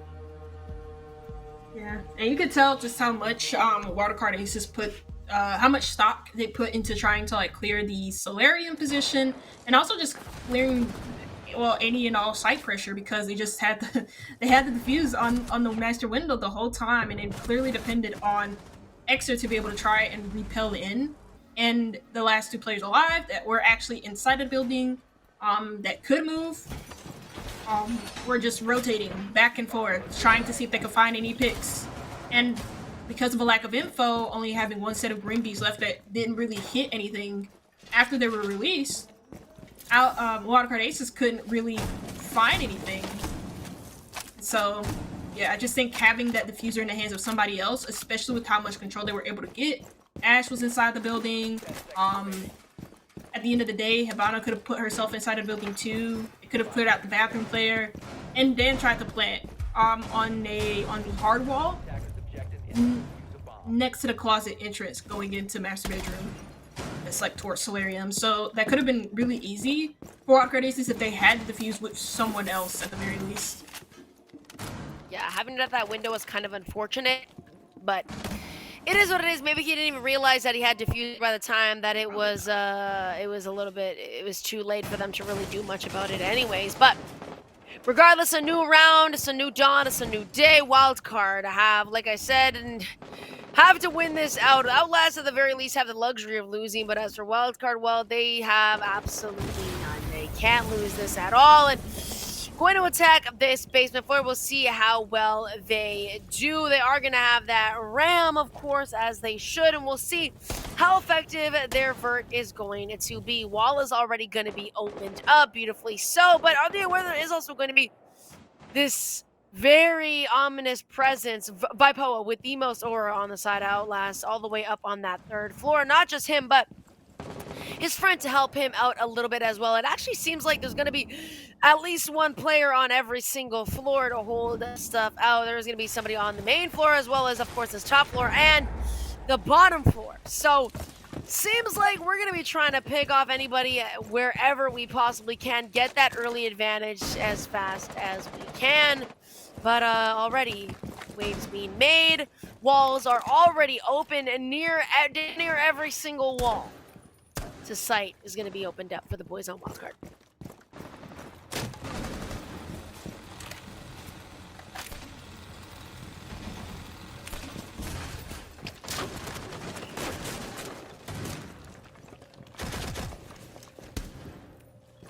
Rai is going to get himself a kill, and not just one, but two. Hectic's also going to take down Exer, and a 4v2 is what we're looking at. I feel like if If Exer had that diffuser, there might have been a different story, but Kronk is going to take down one. Unfortunately, he's going to get taken down immediately after. It's going to be up to Teddy in a 1v3. Can he pull off an Exer and clutch up the round? We'll find out here. He's going to have two people behind his bag. He is aware that one is going to be at the bottom of the stairs, but is he aware there is going to be a second one? Just about narrowly crouches underneath that wall to evade the shots from the back, but the front will do him dirty. And with that, the boys on Outlast sweeping Wildcard clean. 7-5 though. Wildcard putting up an incredible fight for this second and final map for this BO3 tonight. And I know I highlighted for Outlast was Dami, but Bipoa had like a monster series. I think Zaki had like a better map 2 than he did a map 1. And for the side of Wildcard Aces, it was Aim Key and I think at times like Exer and Teddy. I think Exer at the end of it though kind of like dropped off a little bit, especially when Outlast were growing into the game. And that's one thing that I noticed with Outlast is that it does take them a little bit to get like warmed up into the map. They'll lose like the first couple of rounds and the other couple rounds they just end up winning like a couple rounds in a row. But I think what was really setting apart Outlast in this series compared to Wildcard Aces was their ability to work together as a team, work better off of information. I think Wildcard Aces did better in map 2 than they did in map 1, but you could still see there was like issues with information, especially with how low their drone economy was getting at times, or just not having the diffuser in the right place. Not being able, well, after they lost a player up above with a vertical, not being able to defend against the connector player and still going for that plant without killing the connector player before going for that default plant just below the snowmobile stairs. I think there was just some like issues with eras like that that costed them this game ultimately. But I also think that Outlast, to be fair, were the better team through and through. I mean, absolutely. We've seen their record, and I mean, we've seen the times that Wildcard have played their games, but a lot of their games just end up being forfeits. As for Outlast, we've seen their damn near spotless record. So, I mean, they are formidable, but I must say, the first map, we can leave that behind. I want to say the second map, I definitely think that Wildcard stepped up. They did absolutely crazy. It was night and day, a complete flip from their performance on Skyscraper, their performance on Chalet. And I'm not sure if it's just because Chalet is a lot more of a well-known map, a map that a lot of teams will, you know, put a lot of focus in because it is one of those primary maps that will get chosen no matter what. But I think that their performance, comparing the two, it is night and day, two completely different teams. I definitely think that the boys on Outlast had very strong teamwork and just overall like conductivity together throughout the entirety of both map 1 and map 2. And I gotta say, Vipoa absolutely on a heater, absolutely on fire, both games doing absolutely incredible. But I gotta give it to, you know, Wildcard Aces as a whole for definitely coming together and giving us a much better performance that second map despite them losing. Yeah, I also think it's pretty important to highlight like Aimkey and Exer because they're the two newest players of the team, but Kronk had some pretty good moments by himself as well. That was like one of the reasons why I wanted to highlight him as a player, because I've seen just how good he's been in previous versions of Element. But also in this season for Wildcard Aces, especially with all of the issues that they've been having with like getting a consistent 5 with this roster. So I think as long as they can make this roster stick, they can like work together on like their team play. That'll come when Element 4 begins, because they are one of the invited teams for that event. But that'll be all for us tonight. That was the only game that we had. 2-0 for Outlast. It advances them to the semifinals, and they'll either be playing up against, I believe it's either the Unks or Fluffy Amers, which is the other quarterfinals that's happening tomorrow. So we will be back tomorrow with that game, but until now, we'll have to say goodbye, guys. We'll see you guys tomorrow. Have a good night, guys. Bye-bye.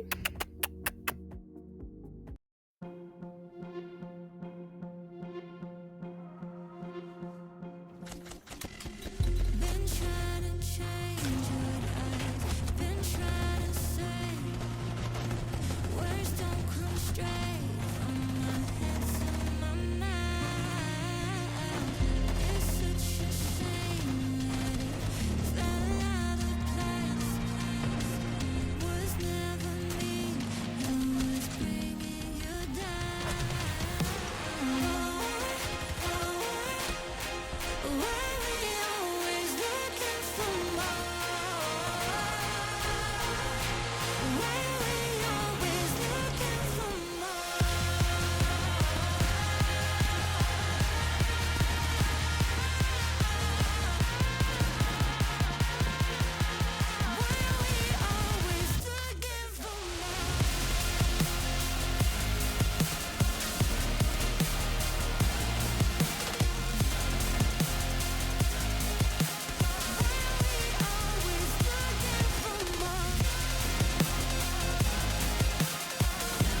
change what you wanted. I wish that I could change what you wanted.